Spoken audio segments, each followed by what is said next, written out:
Hello, Knights of the Roll Table, and welcome to our 2022 Halloween special episode. This is a Halloween episode DM'd by Matt Messerman. Thank you, Matt. You did a great job. And this is our Knights of the Realm, the characters that you know from our regular story and episodes. I didn't do a lot of thinking about where in the continuity this would fit, probably between seasons 5 and 6. Let's not think about it too hard, but it's fun. It's an idea that we've been joking around about for a while that Matt finally put together for us, and we had a lot of fun with it. It involves, let's just say, a lot of layers of characters and costumes and good stuff. So we had fun. I think you'll enjoy it too. I didn't put any mid-episode announcements in there because I'm currently working hard trying to get it released by Halloween. Here's what you need to know. 1, thank you very much to our special guest, Analisa Reynoso. Follow her on Instagram and other places at Adventure Analisa, and you won't regret it. In fact, you'll be able to say, oh my gosh, I followed Analisa Reynoso way back in the day before she was huge, and she was on these awesome podcasts that, by the way, you should listen to, etc., etc. Thank you, Analisa. You were great, and we hope to have you back, and we are huge fans of you. Finally, if you haven't heard our previous Halloween episodes, there are some of my favorites. Last year we did Kids Played D&D, which was our kids, my and Jeff and Chris's 6, 7, and 8-year-old children. I DM'd them through a trick-or-treat themed adventure. And the year before that, we did Hinkle's Haunted House, which was a self-contained modern-day one-shot. Both were really, really fun, and if you haven't heard them, you should check them out. So happy Halloween, everybody. Thanks again to everyone that participated. Hope you have a good time. So now go out, trick-or-treat, and make life an adventure.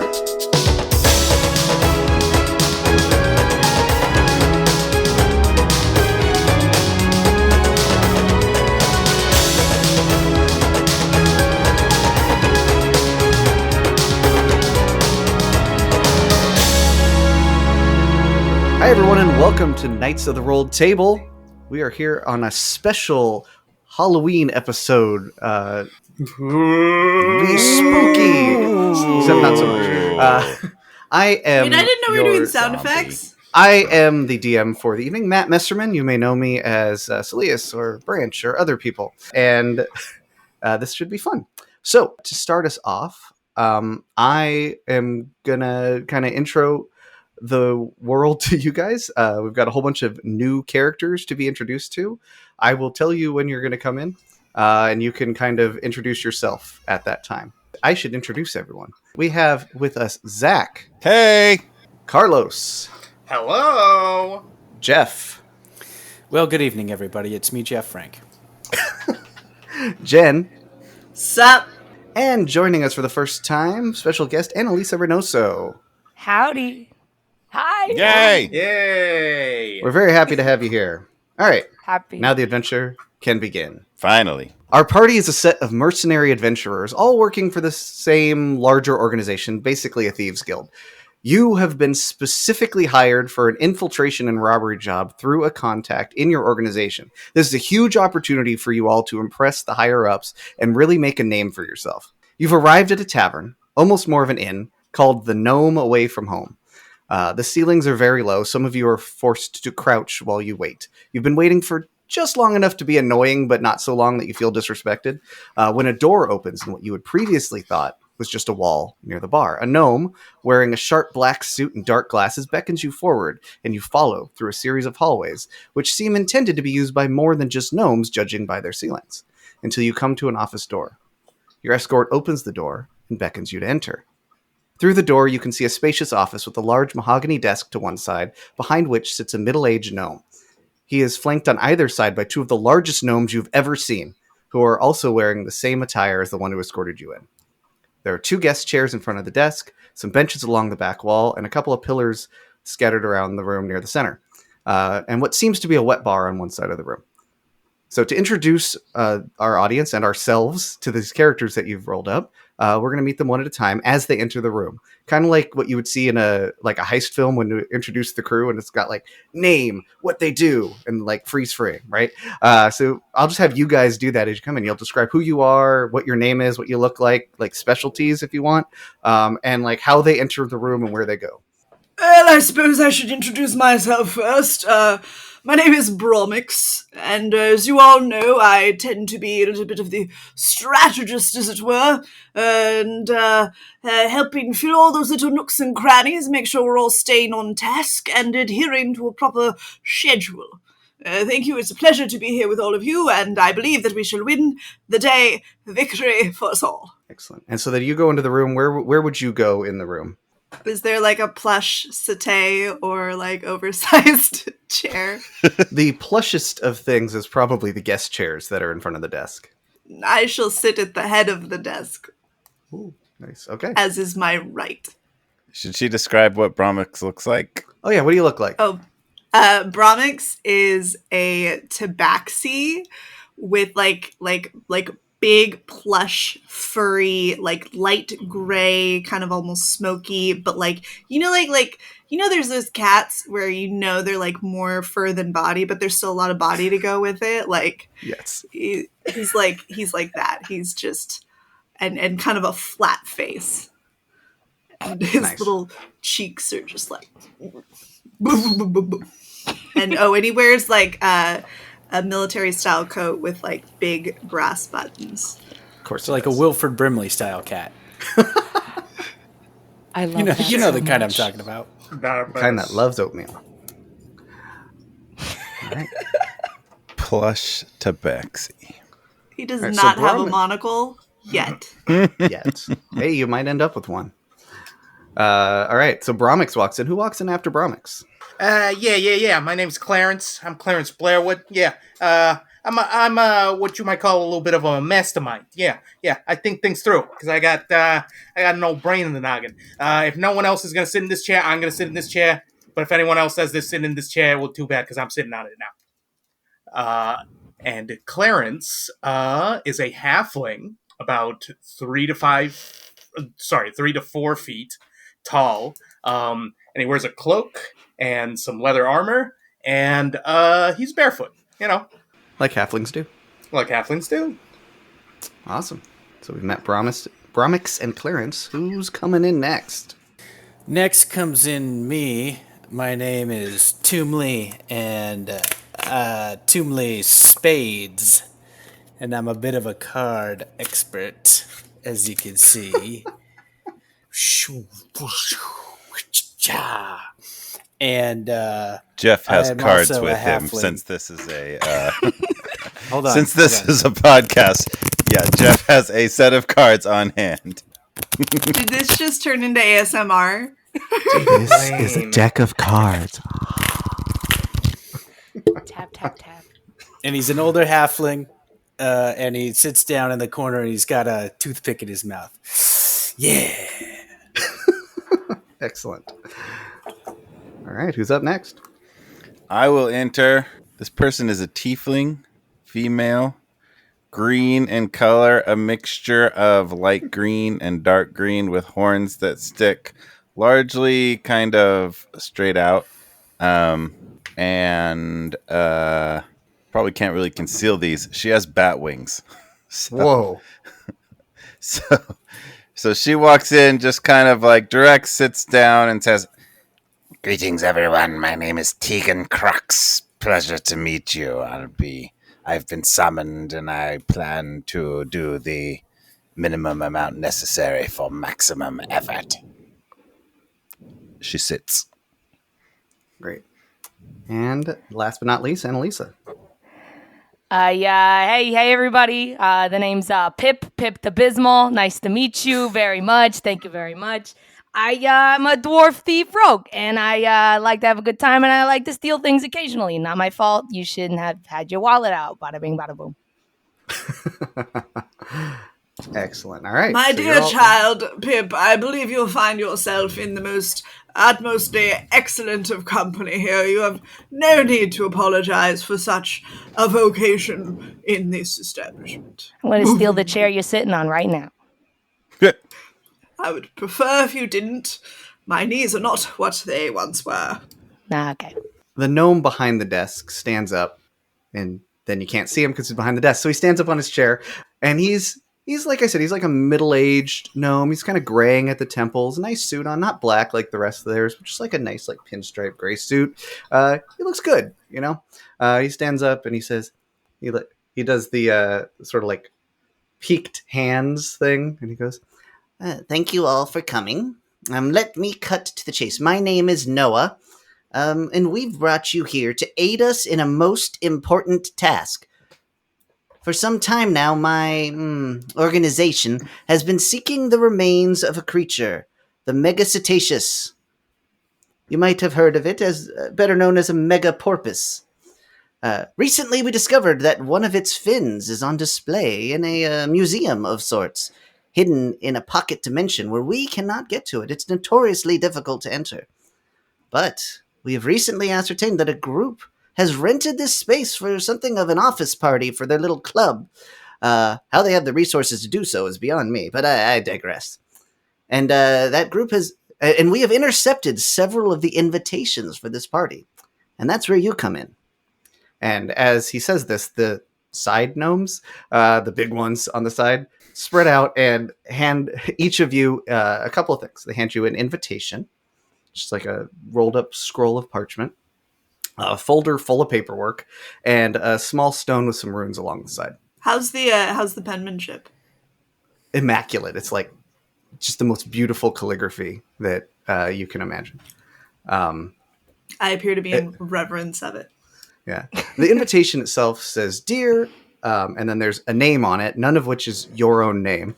It says, "Dear name, it's that time of year again for us to get to know each other a little better. There will be food, drinks, games, and a costume contest. All attendees must dress in costume. At the time indicated below, grip this invitation in both hands and you will be whisked away to an evening of mirth and merriment. We can't wait to see you. Celius and Jabin." Hey, I think there's been some sort of mistake. I think this one's addressed to a tree of some kind. I don't know any people named Branch for some reason. What's up with that? Don't Took you the worry. words That right out is... of my mouth. We're going to get to all of that. You're going to disguise yourselves as the intended recipients of those invitations. You, Clarence, will be disguised as a branch from the smallest tree in the forest. He just goes by Branch, I believe. All of you have names. So, Bromix, you will be Chaser of Shadows. Tegan, you will be Sarsa Demisalt. Demisalt. Interesting. Tumley, you will be Gravely. Appropriate. And Pip, you are our coach. I love to steal some identities, so let's do it.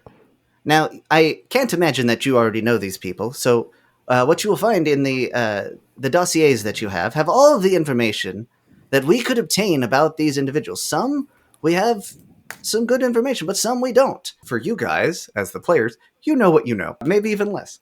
Play it how you want. Noah goes on, and that rune stone there will let you hear how they sound so that you can do your best to sound like them. For you will infiltrate the party as these individuals and steal the fin of the megaporpoise. If you're caught, too bad, you're on your own. But we'll do our best to get you out because we want this very much. Anyway, I've spoken for long enough. I'm sure you have some questions. For what reason do you require the fin of a large porpoise? Well, now, you don't necessarily need to know why we need it, but suffice to say, we have a spell that we are trying to conjure, and the fin has some magical properties pertaining to extra-dimensional travel, and we believe that will help us. More details than that are not something that you need to know. So that's the purpose of the porpoise. Got it. Haha. Will be adequately compensated for this, I take it? Oh, of course. I have made arrangements with your guild to fully compensate not only your guild but yourselves individually. You all receive a significant quantity of treasure and gold. A significant quantity is how much?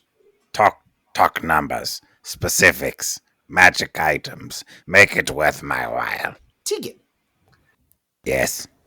you know that bag of gold that you keep hidden underneath the mattress in the old house that you have been known to frequent?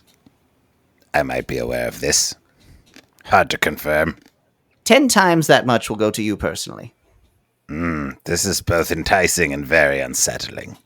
Adequate compensation? Now, recruits, it is time for us to rally forth and make our way into the yonder so that we can achieve our goal together as a team. Okay, well, I guess I should listen to this runestone here. I'll just click it to activate it and see what my character sounds like. And what does your character sound like, Jeff? Let's hear it. No, put in a piece of audio of Chris. Okay. I'm Hey, making Zach, work can for you do Zach. Good God. You're going to. All right. I got it. We're literally like 5 minutes in, and Jeff is already making more work for the edit. I mean, I'd like to look for the Dreadix office to see if, maybe my position has been thought about, and I have a feeling that maybe there wasn't ever a position in respite. Well, while you're at it, I got one of them too.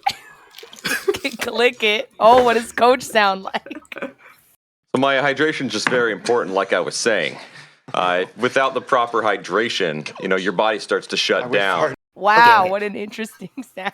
Why don't we all click ours at the exact same time and then we Okay, all ready? play over each One, other? two, One, three, click. You guys are like a couple of days and creature would eat them or send them back with no Oh God, Oh, this wow, is a that's bad idea. That's This a is strange lot. voice. Oh, wow. I can't believe it. Okay. Yeah, there's multiple files on this rock. I'll just click through them real fast. I dare say, 2, 3, I dare say, 4. What have I done? this chaser chap, he sounds like he's hit the wrong end of a wall, as it were. Is he simple-minded fellow? In ways, yes. You'll find all that information in the dossier. You'll have plenty of time. We have a few hours now to get prepared before we Because he leave. sounds like a downright idiot.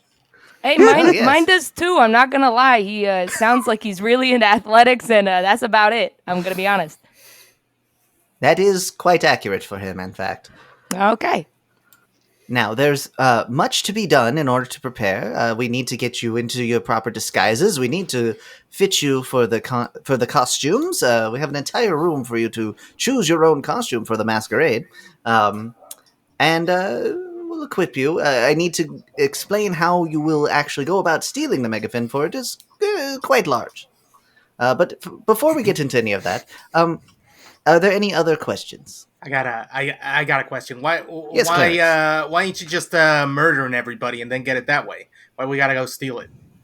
As I mentioned, the museum, which is inside of a mansion, it's a strange place, is in its own little pocket dimension, and we can't get in. We could go barreling in there and murder everyone, but we like to not be well known. We don't want to make a fuss. In fact, we will be returning the fin when we're done. We only need it for a few short hours. Toomley, as an inquisitive rogue type, would like to make a wisdom insight check to detect any lying Go for it. in that statement. Everything, I can treat anything below 7 as an 8. 12. All right, 12. With a 12, you can tell that that Noah is not telling you everything that's going on, although he's been pretty upfront about the fact that he's not telling you everything that's going on. But nothing he said has been a lie. Okay, so they will give it back. Yes. Very good. All right, are you ready to go get into character? I'm a study. Let's do it. Great. Oh, Nicole, and one of the large gnomes comes around from the side. Nicole, please go take them to the preparation room. And she kind of waves you on, and she heads out. She just heads right back out the door that you came from, and down the hall. Hopefully, you all follow. And then she wanders a little way down the hall, goes into a room. And when you enter this room, it's like a big white room with mirrors all along it and like chairs. It kind of looks like the makeup room, like if you were going to be on TV. Kind of looks like one of those. But instead of makeup artists, there's a bunch of mages of all sorts standing in there, getting ready. Nicole directs you to sit, and the mages begin weaving some spells on you. Effectively, what they're doing is they're casting Disguise Self on you, but on you instead of on themselves, right? To make you look as much as possible like the characters that you'll be playing. So, Bromix, you become, I believe, more yellow, if I recall what Chaser looks like correctly. Perhaps a little bit less fuzzy. Chaser is a tabby, Yeah. like a very ginger tabby. Orange. Ginger. Yeah, you get ginger. Little bit. Your snout comes out a little bit. You slim down a little. Less fur. Longer tail. Clarence, your skin goes green. Larger nose. Your ears change. You're a goblin at this point. Boy, yours is looking really ugly. Yeah, I'm shut sure your mouth. I'm sure mine will look very cool and normal. Julie, your skin also changes color to like a greenish gray. Your jaw kind of juts out forward. You got a couple little like teeth poking out. You look like an orc got smushed. But you're kind of cute. Tegan, still a tiefling. Your bat wings are still there, but you can't see them. They're still there if you need them, though. So hopefully you tuck them in. Your color changed. I don't, Jen, I don't recall. What color is Sarsa? Sarsa is like pitch black skin with, with the white, white tattoos. and red hair. Yeah. So you look like that. Hair grows long, horns shape appropriately.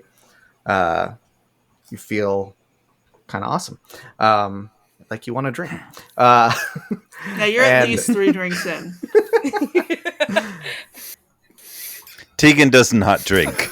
Oh boy. This is Fun. She's a teetotaler. She realizes alcohol is very bad, and it's not her thing. Oh, this is going to be great. She's an Buckle active up. prohibitionist. Pip, your calves get so defined. Just like You could cut steel. cut steel, exactly. Your beard does that. It's all bearded, kind of like Thor. You feel strong. It's a good look. Yeah. While all this is going on, which takes some time, you have time to go through the dossiers, read through them, kind of brush up on your character, and maybe start practicing your speech patterns if you would like. When you feel you're ready, we'll move on to the next room. Okay, somebody see if this sounds like the recording that we all heard earlier. Hey, it's me, Gravely. I'm Gravely. I like to get out there and I like to deliver some dreadics. Oh boy, I'm so shy sometimes. Oh boy, wow. Well, how was that? Not bad. That's pretty good. Cool. I don't know the lad personally, but it sounded spot on in my opinion. Seems perfect to me.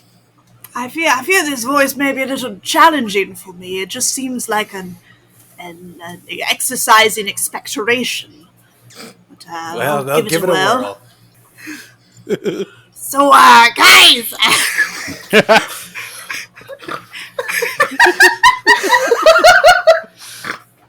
Oh no, I'm broken! You're gonna kill us. I love this so much. You just said guys. I just. God damn it. Okay, hang on. You picked this character. I know, but it was different because nobody was here when I was practicing. Okay, I have plenty of opportunities to embarrass myself. All I can picture is like my husband's disappointed face when he listens to this too. Like, I want him to be sitting in the back of the room, just like crossing his arms and glaring at you the whole time. so, guys, I thought we'd go steal some stuff and. Listen, I don't want no trouble or nothing. Okay, just let's go. Why are you laughing? Good. That was spot on. It's really good. No, it was. I was classically trained. I'll have you know. It was great. Oh, you were like a theater major or something. Yes, I do believe that will be passing enough impression. I think I got my voice down. I'm just gonna lead with the calves on this one. Okay, coach, yeah. With my calves, and yeah, I'm here for a good time. Coach. My name's Bravo, yes. my dear. I don't know how that sounds. That's really good. Yes, perfect. No notes. Thanks. Clarence? Yeah. I just gotta warm up a little bit. Just give me a second. I think I got it though. Human. Pretty good. Yeah, it sounds pretty good. All right, Tegan, you're up. That was it? That was the impression. You'll hear more of it later, probably. I feel like when I think of that person's particularly, that's what I think of.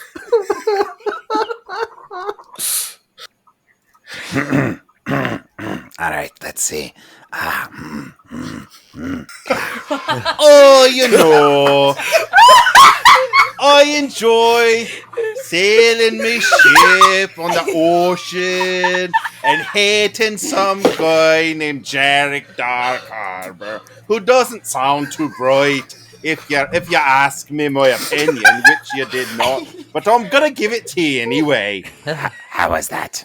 Was that You good? can really hear the alcohol in the voice. Yeah, it was loud, and I feel like that's essential. The loud. Personally, I feel like there's a little bit of room for improvement on that one, but I endeavor.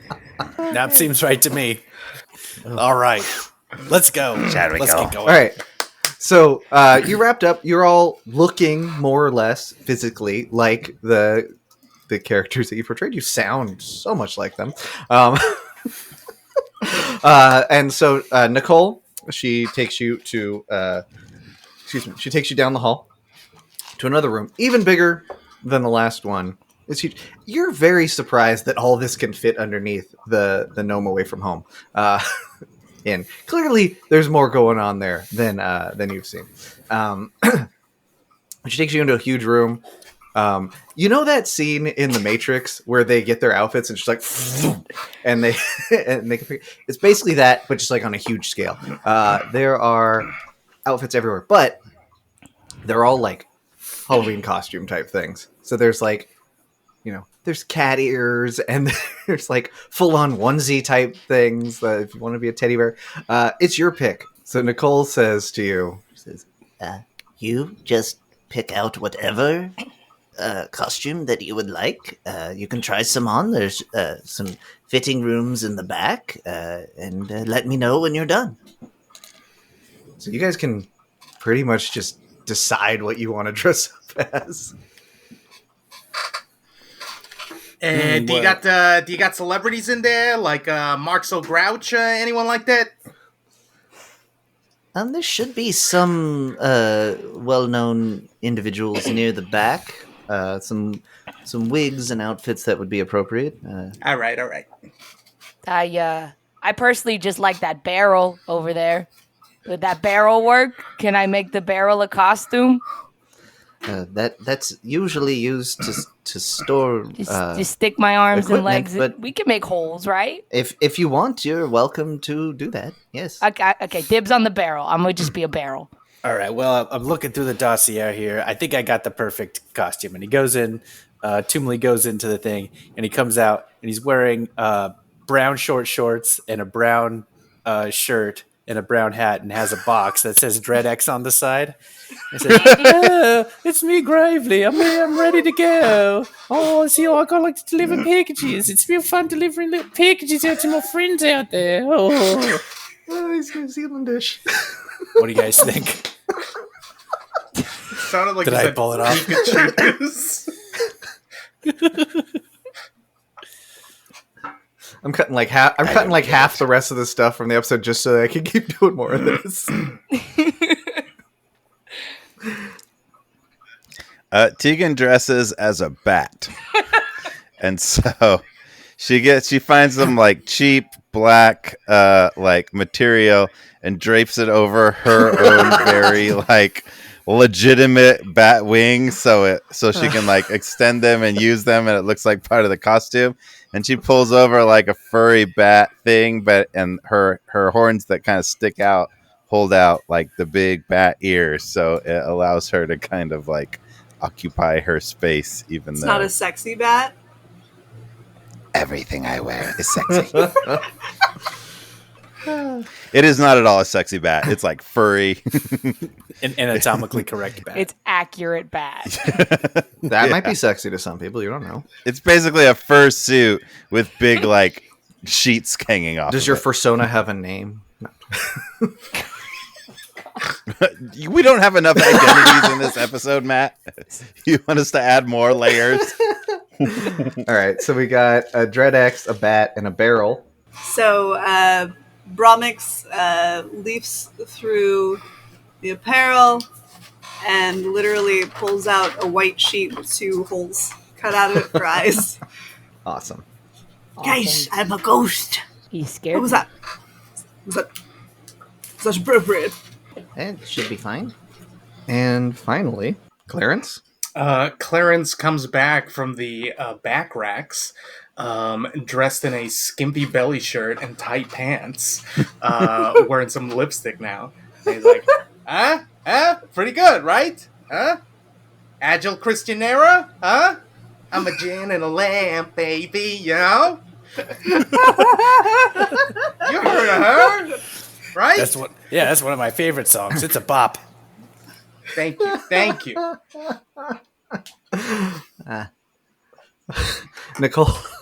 Nicole gives you a look, shrugs, and says, "All right, come this way," and takes you to the equipment room.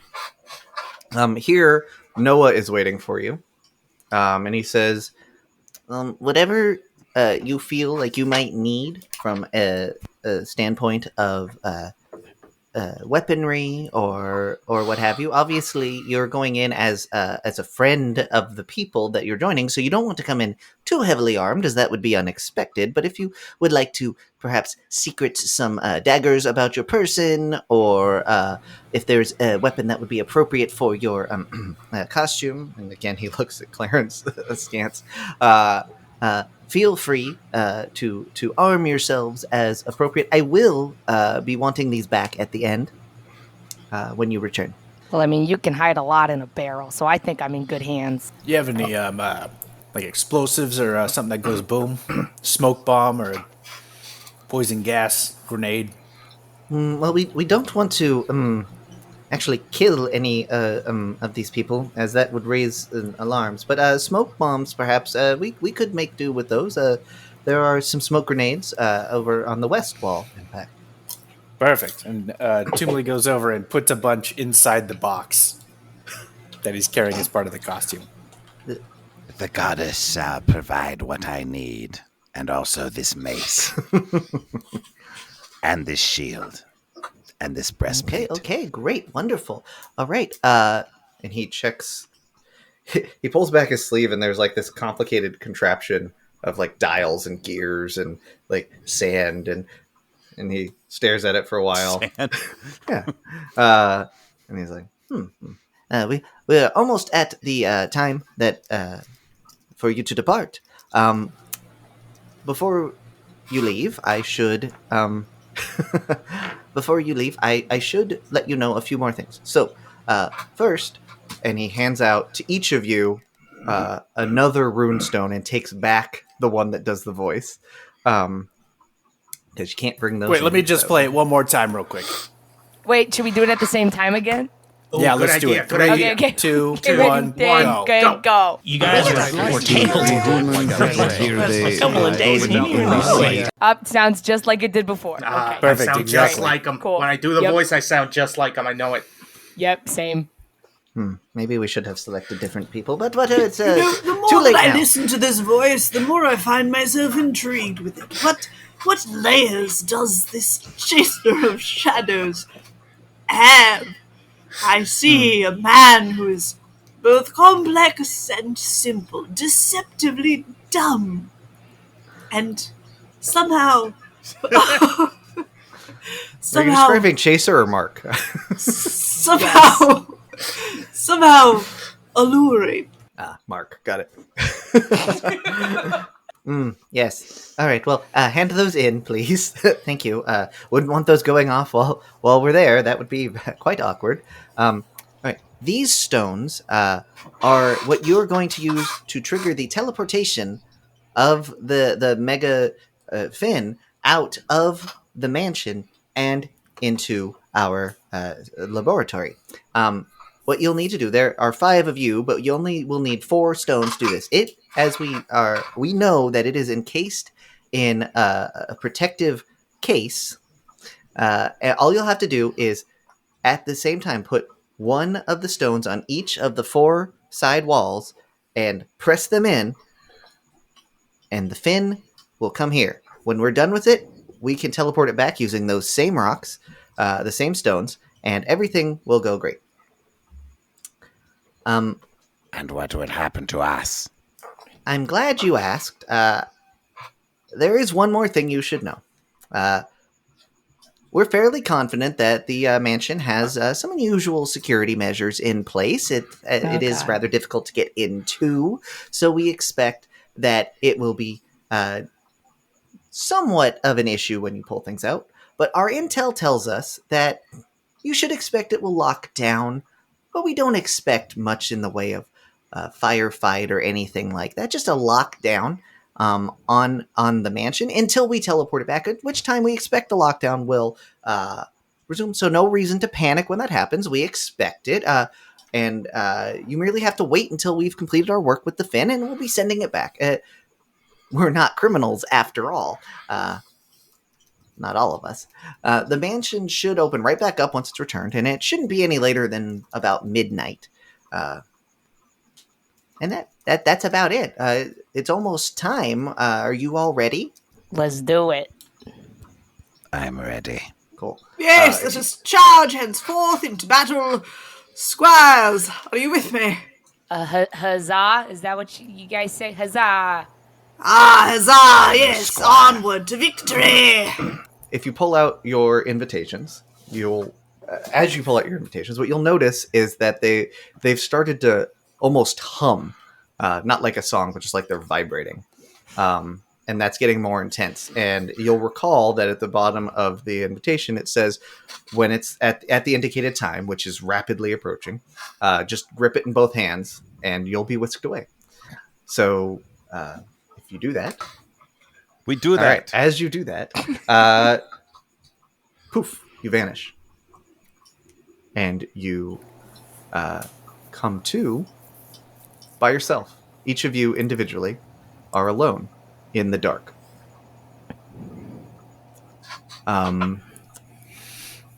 For this, just since I haven't had a lot of rolls yet, let's have you roll initiative. There's not actually a battle here. I just need to pick an order if you guys do things in. So which dice is that? This is where the jargon comes in. It's the D20, and then there should be on your sheet something that says initiative, and then you just add that to whatever you roll.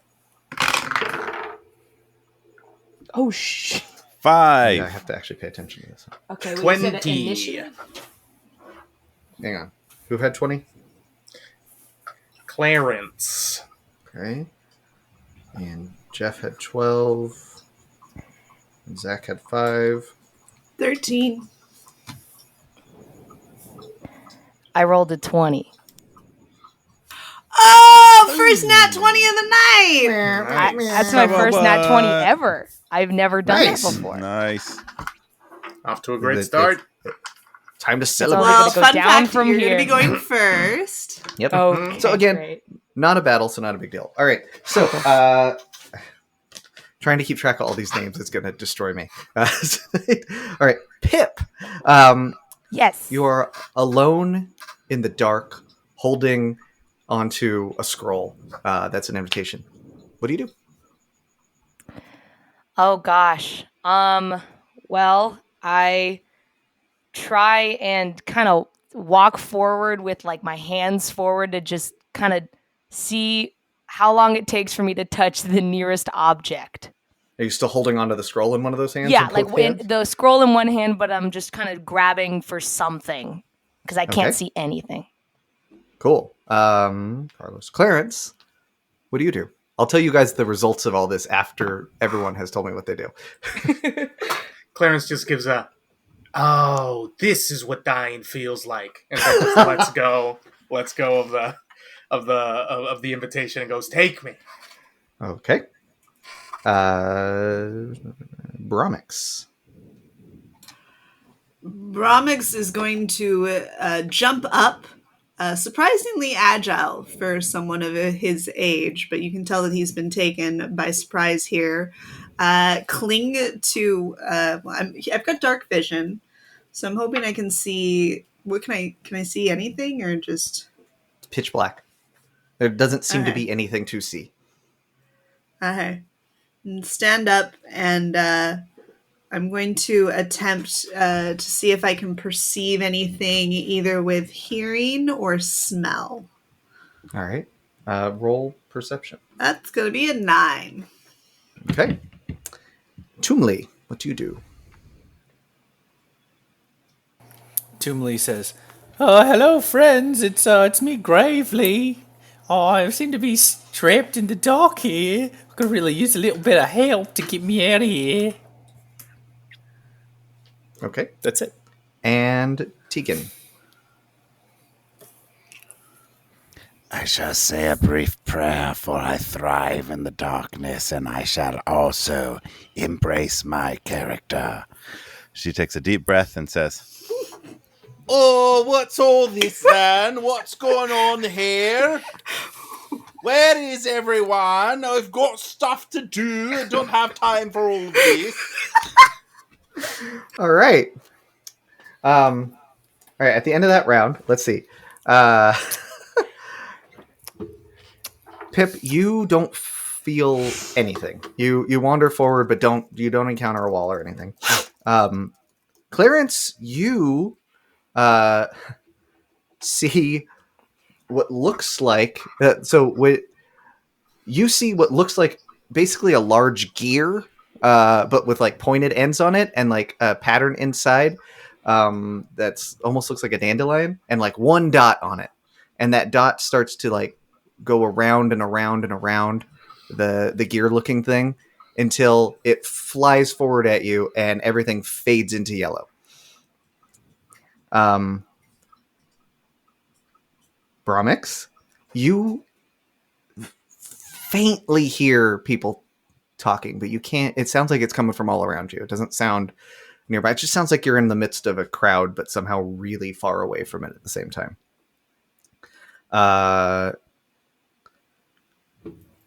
Toomley, nothing.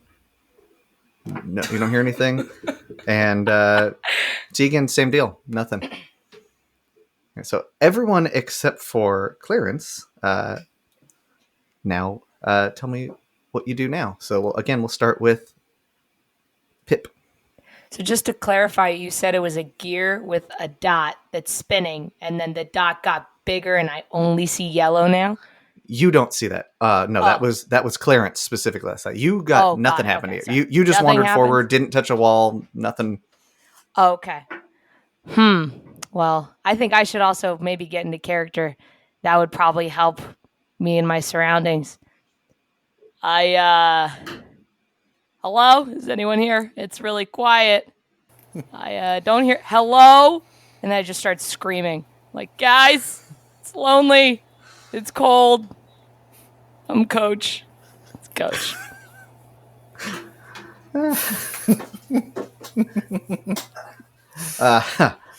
I'm Coach. Bromix. I suppose I should also get character. Hey, guys. What's going on? I thought there was supposed to be a party. This is how we party. Kick off a party. And I'm just gonna start walking forward with my hands out, just like, yeah. Are you like holding the scroll like this? Did you have it I've in got one the hand? scroll in one hand, but it's very much just like Cool. walking forward. And like, I'm trying to make it look like I'm kind of haphazard as I'm doing it, but I'm a finely tuned, well-oiled machine in my body. Naturally. Yes. Tumley. All right, Tumley's going to go into the box that has all of the stuff, and he's going to take out a torch and then the flint and start lighting a torch to generate some light. Oh, well, I'll just get a little light here so I can see. Wow, what a fun prank we're all having at Gravely's expense. Cool. Sounds good. And Tegan.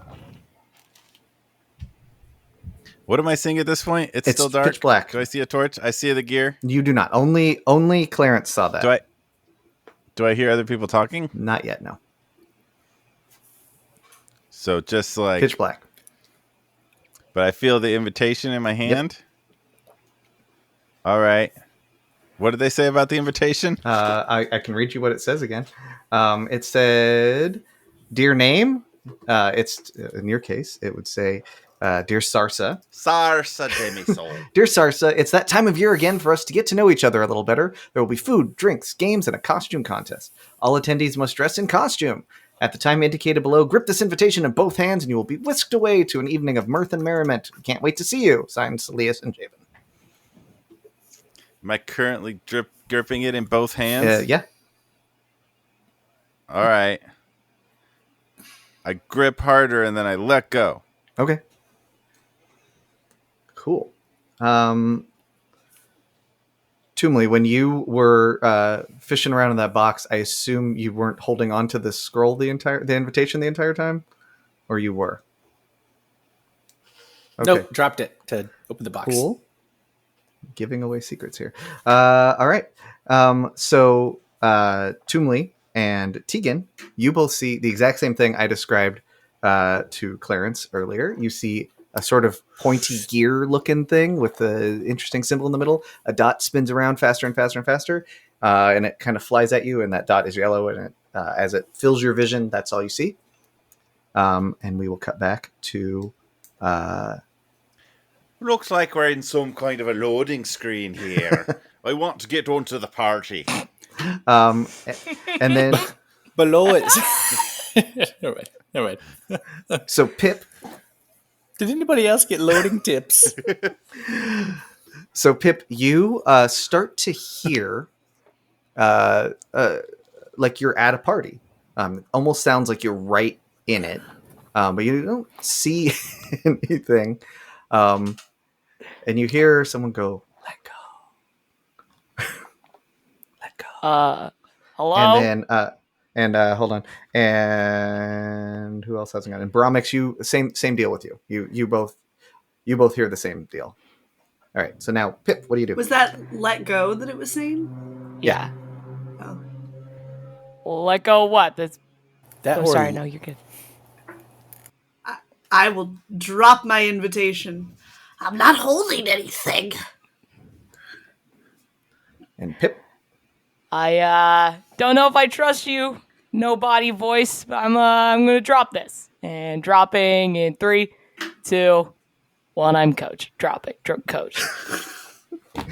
Great. Same deal with you guys. You see that weird gear-looking thing spins around, yellow dot flies at you. All of you now come to, and as the yellow fades from your view, your vision starts to restore, and you start to see a party. You're in a very large dining room. It looks like a dining hall. You're in a large dining hall, and there's like 20-ish people gathered around and all over the place. There's a large table in the center, a circular table, and there's 4 smaller circular tables kind of around like belly bar type things. And there's an opening off to the west, and there's a couple openings off to the right, to the east, like smaller doors. To the south, there's a large door, and to the north, there's a big old curtain. And there's you see each other, kind of. None of you are nearby each other. You're all kind of around the room, and there's just a whole mess of people. Like I said, it's like almost 20 other people besides yourselves. And that, like within the first like dozen seconds or so, people kind of you kind of see people popping in, invitations fluttering to the floor, and a little like pixie flies out of the door on the west and like picks up the invitations from the ground and stacks them neatly on one of the tables. You smell like a really fragrant, like really yummy smelling food. Basically any direction that you turn your head, you get a different smell. And then you hear, hello everyone. And the curtains part, and Celius comes out. Of course you don't know that. A tall half elf with a beard, dressed in shorts with like hiking boot type things on and like spiked shoulders is his costume. He's got his beard braided, and he says, hello everyone, it's wonderful that you're all here. And next to him is a dwarf who is dressed in a green robe with like a blue scarf on, and he's got his hair like coiffed a little bit. They're standing very close together, and the elf says, hello everyone, as you know, I'm Celius. This is my husband Jabin, and it is just such a treat that you all came. I'm really pleased to see. Is that Coach? You made it. And he's sorry. Yes, we're very excited to have you all here. And then Jabin says, now Lee, you know that we've got time. You don't need to rush. Just take your time. Everybody, the games will start in about an hour or so. In the meantime, go eat. There's food on all the tables. The waitstaff will be bringing out some drinks. When the games start, we'll be opening up the back. You can all explore. There's some beautiful, interesting displays back there. And in the meantime, just mingle and have fun. And with that, they kind of wander out into the crowd. What you do? And a quick question, just to reiterate. So we don't know that is Celius and Jabin. We don't know their names. Well, you do now that he said. Well, yeah, but like, sorry. Aside from that, we don't know much about them. Like that wasn't a character thing. Okay, cool. You, if your character, and in fact your character would know this since it was Coach. Your character probably mentioned a Celius, like in your dossier, since Coach and Celius traveled together quite a bit. Right. Okay. May or may not have mentioned Jabin. Probably not. Gotcha. Does Pip recognize that Celius is dressed as the person that Pip is impersonating? Pip, roll. What would that be? It's not perception. Insight. Insight, yeah. Roll insight for me. So roll a d20 and then add your insight modifier. Okay, here we Whatever go. that looks like. I got another 20. Loaded What? You're like, that looks exactly like the drawing. Wow. That looks exactly like the drawing of Coach. Yeah. Except tall. His calves aren't as nice. Do you want the insight? If you rolled a nat 20, I don't even. You just got it. Okay, cool. Yeah, I know everything all the time. Yep. Yep. You 100% recognize that Celius is dressed as Coach. And since you rolled a nat 20, I'll just say you also recognize that Jabin is dressed as Celius. Oh, wow. Okay, great. Which there's a lot to unpack there with Yep. that. Yeah. Yes, there is. I've been trying to get Mark to do that for years. But, Dressed like Coach.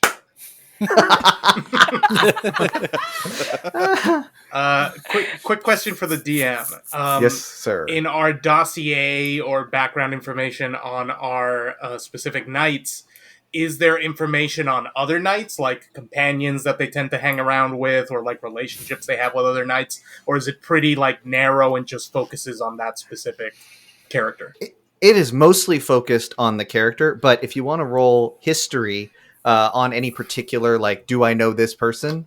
You're welcome to, and I'll tell you if the dossier had that in it or not. Okay. I'm gonna go ahead and roll history. Let's say for Jarek, and that would be 10. Is that gonna give me anything? It mentions Jarek, but really just like some people that we've seen him adventuring with include, and like Jarek is a name that is on that list. Mm-hmm. It's the No name picture. I remember though, so I'm trying to find a face that looks like a Jarek in the crowd. There you go. Is Jarek there? It'd be even better if he's not. He is actually there, but you don't know that. Okay, all right. So Celius and Jabin walk away from the curtain and start mingling in the crowd. Celius goes to his left, so that would be west. Jabin goes to his right, so east. You see a couple of people. You see a large, like Goliath-looking dude with some dumb ears on top of his head go off to one of the tables to get some food. He's got someone who's dressed as like a fire genasi with him. Over on the other side, you see a human dressed as a cat, i.e., just wearing the ears. He's just wearing ears. Also goes to one of the tables over there. He's kind of looking around like he is looking for someone. You see someone dressed as a volcano. You're not sure what that dude's deal is. He's just dressed as a volcano, talking to a guy who's dressed as a tree. A tall, mustachioed guy. They're just chatting in the middle, and there's just a handful of other people wandering around. What do you guys do? I would immediately seek out the rest of the members of my party to gather us so that we can make a plan. But I will do it in the most sulking, kind of scurrying way that Chaser would move about a crowd of humans. Cool. On your way to do that, I guess I'll just start there. On your way to do that, Bromix, another tabaxi walks up to you. He is, oddly enough, dressed as a tiefling, in that he has like horns on top of his head and he put a little spiked barb on his tail. Otherwise, just a tabaxi. And he says, "Hey, you're a Chaser, right? I'm Arix." Well, hello, Arx. It's good to, hi.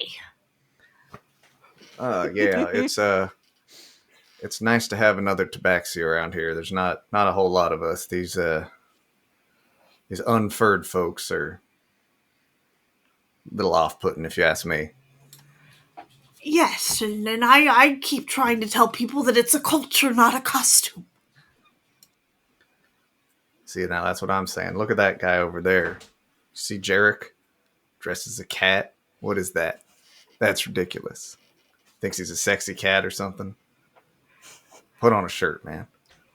Yes, I do not feel comfortable with that, actually. I'm a bugbear. I'm a bugbear chef. You don't get it?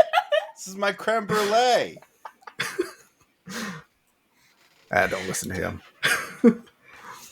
I won't listen to Arx. It's great to meet you, but I kind of have a standing engagement. I gotta work my way across the room here. Cool. Roll deception for me. Okay, 1 sec. Mhm.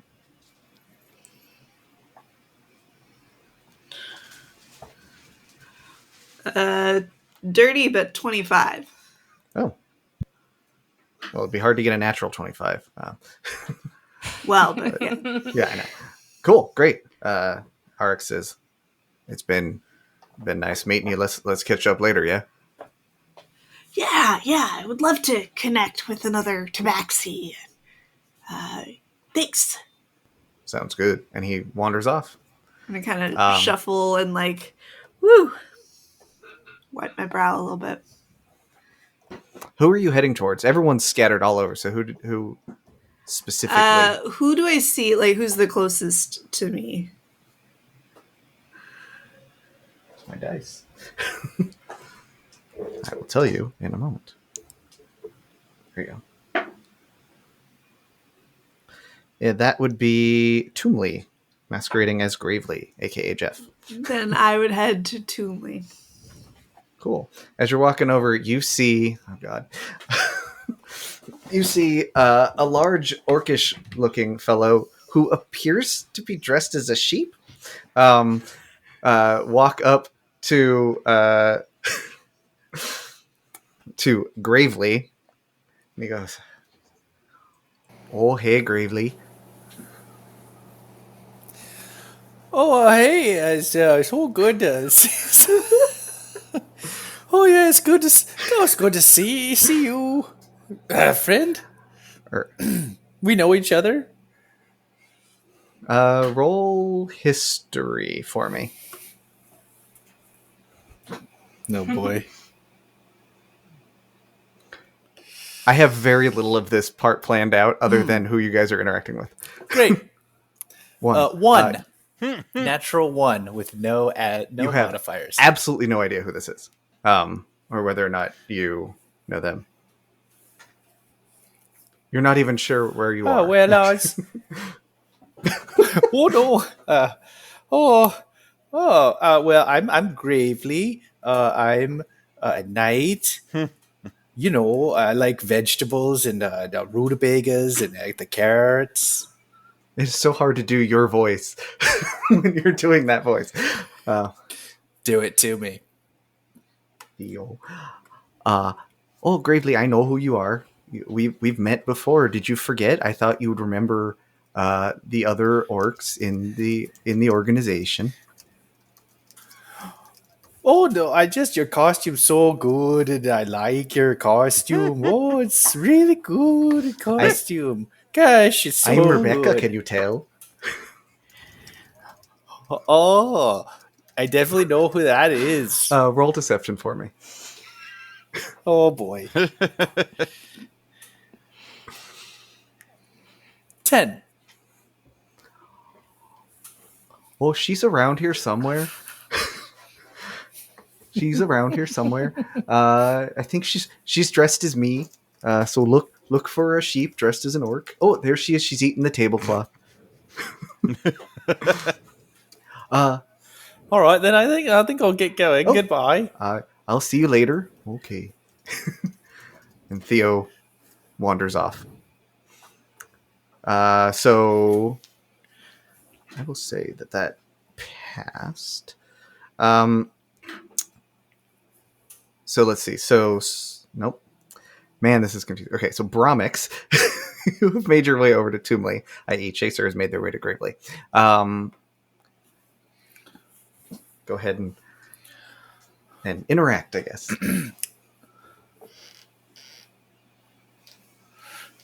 Hey, where's everybody else? Bromix. Chan, that's you. Bromix. Have you seen anybody else, Bromix?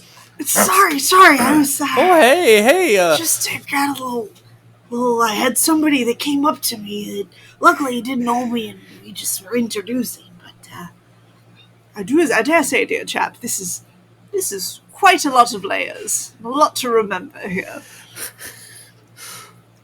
I agree. I wish I had that runestone still. I keep spitting on the inside of this ghost costume. It's like wet in here now. Gross. All right. Well, let's look around. Let's see if we could find. Let's see if we can find the tiefling On the other side of the room. Well, since you said tiefling, we'll go with that. Tegan, you see on the other side of the room, you see that Bromix and Toomley have found their way to each other. What would you like to do? Sarsa Demisalt will head that way. I'll say hello to everybody here who knows Sarsa Demisalt and head over to those two there in a casual kind of way. So I cannot do this voice to save my life. So just because it's basically just your voice, Zach. But what are you talking about? But as you're walking across, Jarek's voice is deeply layered. Goes, Sarsa, like runs over. I've been looking for you. I don't know what this voice is. Oh, hello there. I've been happy to see you, person. Give us a. She does like a kind of like handshake, hug. Not sure what is supposed to happen with this particular person who she doesn't know.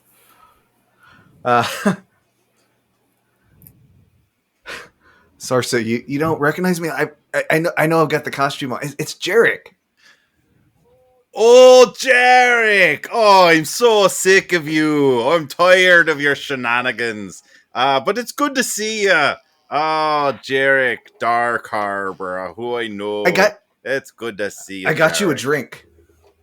It's a double whiskey, just like you like. Oh, no thank you. I don't drink. And I think everybody within earshot goes record, yeah.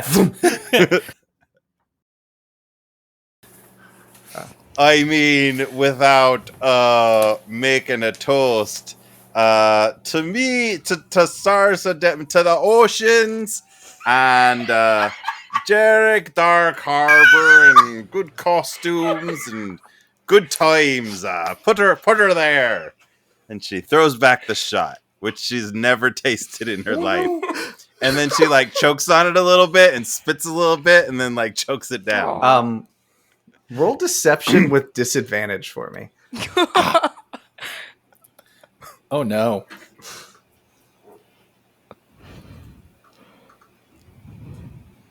$17. Nice. Okay.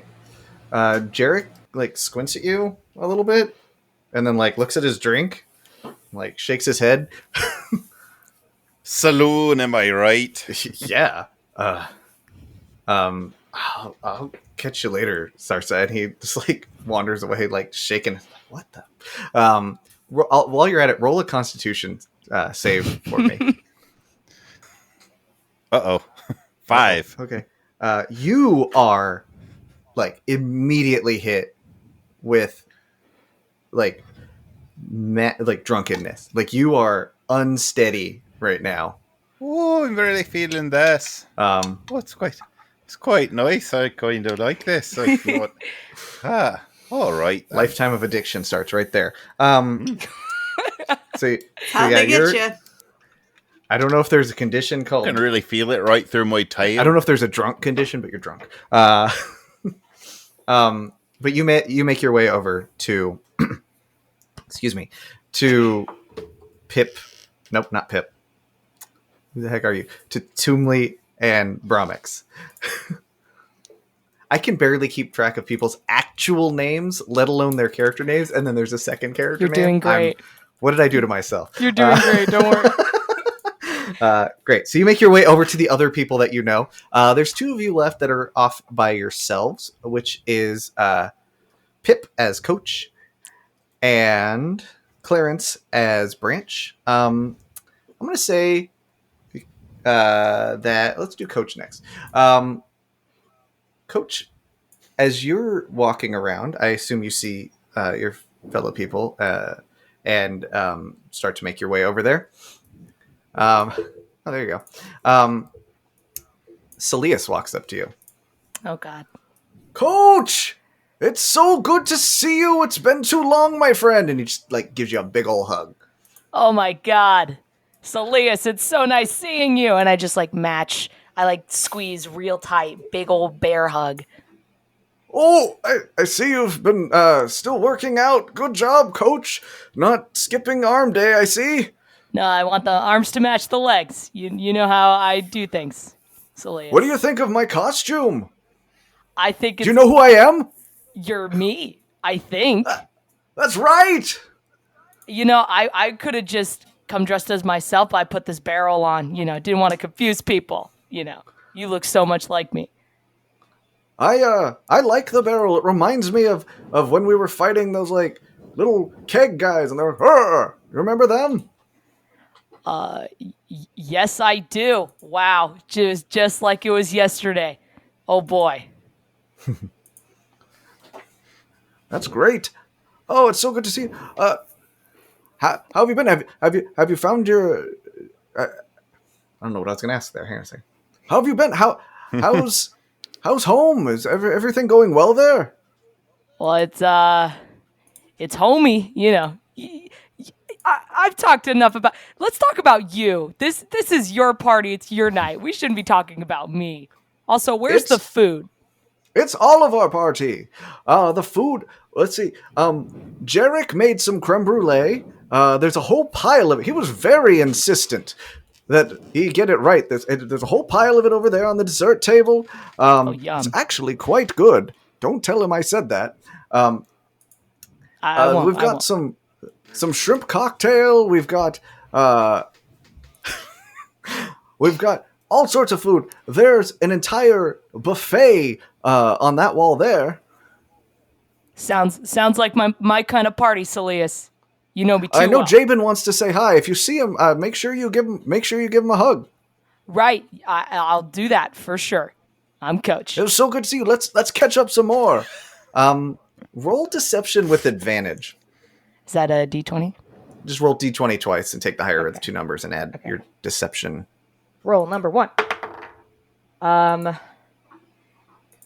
It's 6. Okay. Oh God. Roll number 2 is a 1. Oh no. Okay, and what is Nice. your deception modifier? You're actually Okay, it's under plus skill. 9 to deception. Yeah, that. So you got a 15 Thank you, then? Jen. Yes. Nice. Thank you, Jen. Thank you so much. I got you, Boo. Thank you. Plus 9, that's insane. You couldn't fail if you tried. That's not true. If you gotten that 1, that would have been a problem. That would have been bad. So Leas claps you on the back and says, it's nice to be able to do that without hurting myself. No spikes this time. Ha-ha! And then he wanders off. And so you head over to the others, which just leaves us with Clarence as Branch. Clarence, you don't even have a chance to go anywhere. The moment that he sees you, the guy dressed as a tree walks up to you. Branch? Branch? Is that you? Hello, friend. How are you? You are tree friend, yes? Yes. Oh, Branch, what is this outfit? It is interesting. She is famous bard. I like her songs a lot. Is she a goblin like you? No, I believe she is human, but her sexy songs appeal to everyone. I see. You've gotten better with that pronunciation. Oh, yes, I have practiced. Would I know any of her songs? Can you perhaps sing one for me? Oh, yes, one goes, I I am Gene in lamp, baby. Uh, got got to give me rubs right ways.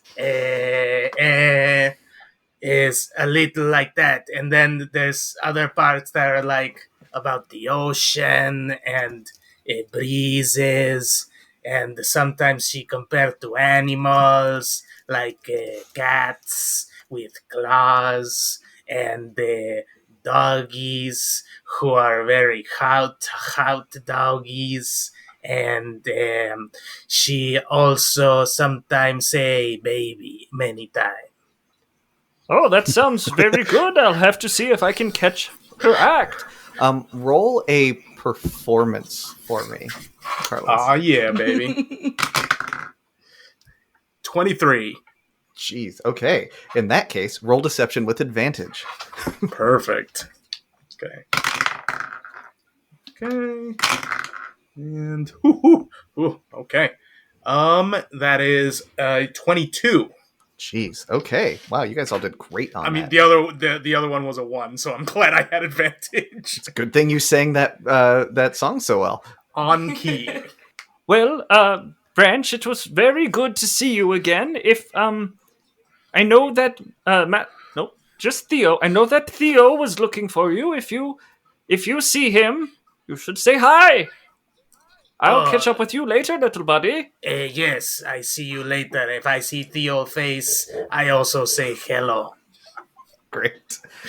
You guys all did phenomenal on that. Good job. So the 5 of you have all managed to not rouse suspicion, although it got close in a couple of cases. But you've all managed to get together now. People are still mingling. We'll say half the time of the mingling hour has passed in the time it took you guys to walk over. Those conversations actually took a lot longer than they felt like.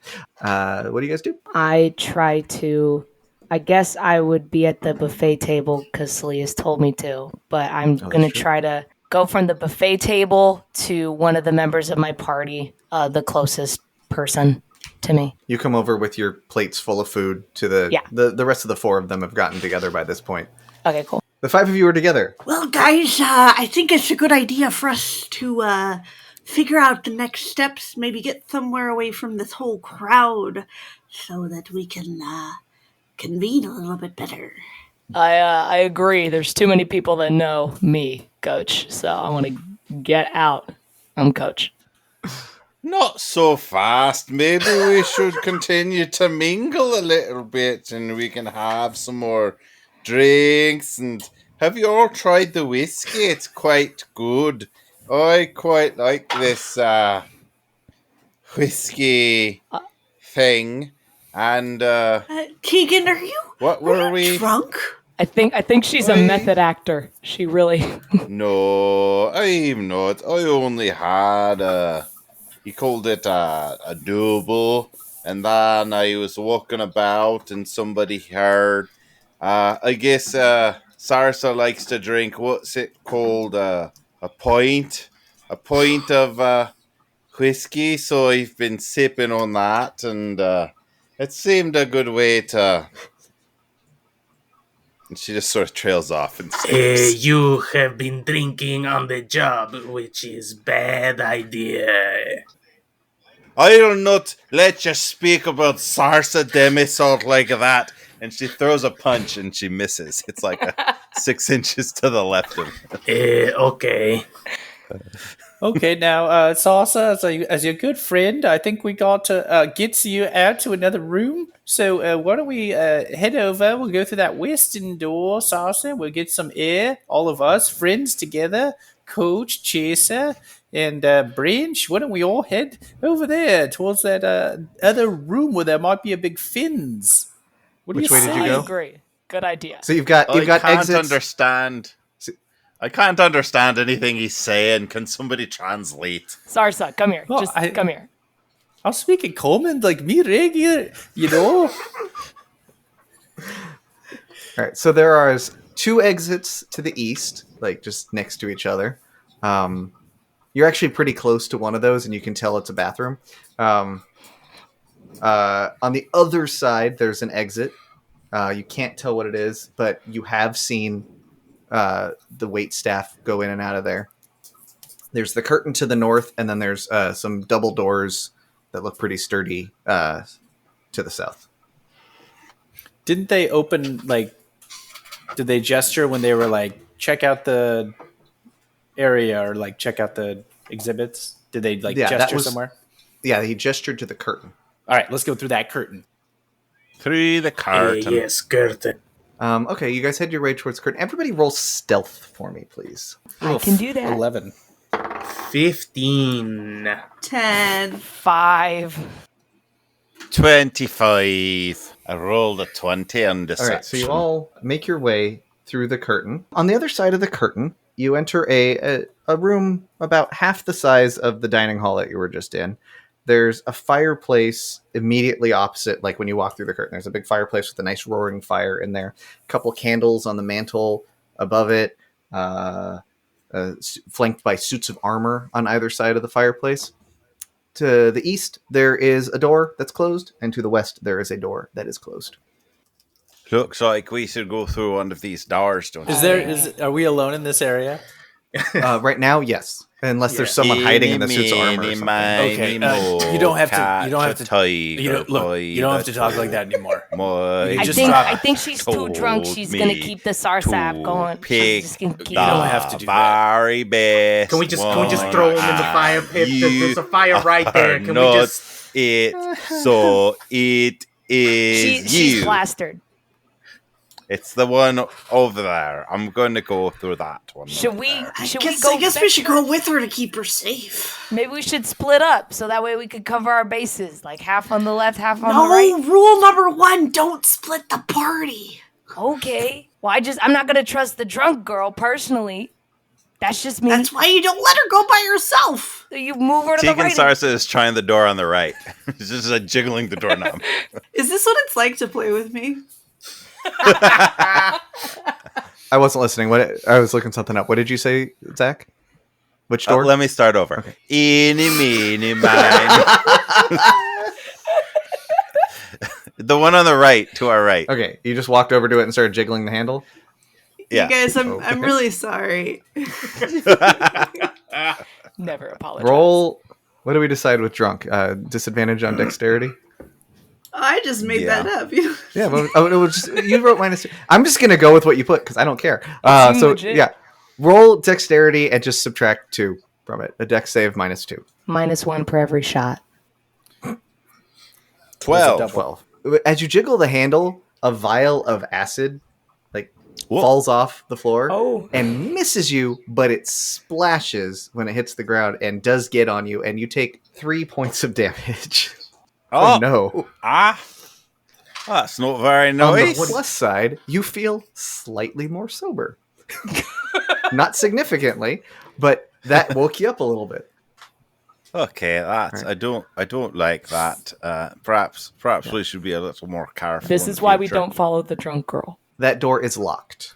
All right, step aside. Let's open this baby up. Wait, check for acid or something. I'm gonna go to sit down over here if you don't mind. She sits. Is there a chair? Nope. There's no chair. She just sort of sits in the corner. She sits on the acid. Tumley will go over with his lockpick tools, his thieves' tools, and try and unlock that lock. Go ahead and roll sleight of hand for me. 15. Yep. The door. You hear click, and the door unlocks. All right, let's find this fin. All right, you open the door, and it appears to be like a storage room. There's a desk piled high with papers and boxes. There's a stapler on it. There's it's just what you see from the door. There's filing cabinets, and it looks like a junk room, honestly. All right, nothing in here. Whoa, wait. But wouldn't you hide something really valuable in a place that looks like you only got junk in it? Yes, we don't leave until we've exhausted every option. Yeah, but there also could be traps or something. You know, like, I don't know, a vial of acid that could fall Just saying. Oh, I saw that. It's right over there. Yeah, you did. Yeah, what are the chances that 2 vials of acid? You know, like, come on, be original. Pip is right. We should probably stay alert and vigilant. Okay, but I don't think the fin is in here. I want to do a quick. Can I do a quick tertiary glance around the room to see if there's anywhere that strikes me as that would be a good place to hide a very valuable fin? Yeah, roll, finish. roll. Yeah, you can do that. And Finish. There's some sort of Finland. Tumley, around here. roll me a wisdom check. Just straight wisdom. 5. You want me to Romix? do investigation? Yeah, do an investigation. 5. So let's see. I'll go in order there. Tumley, you vaguely remember that the fin is big, but Yeah, it's big. it could be in there. Maybe it's under that pile of papers.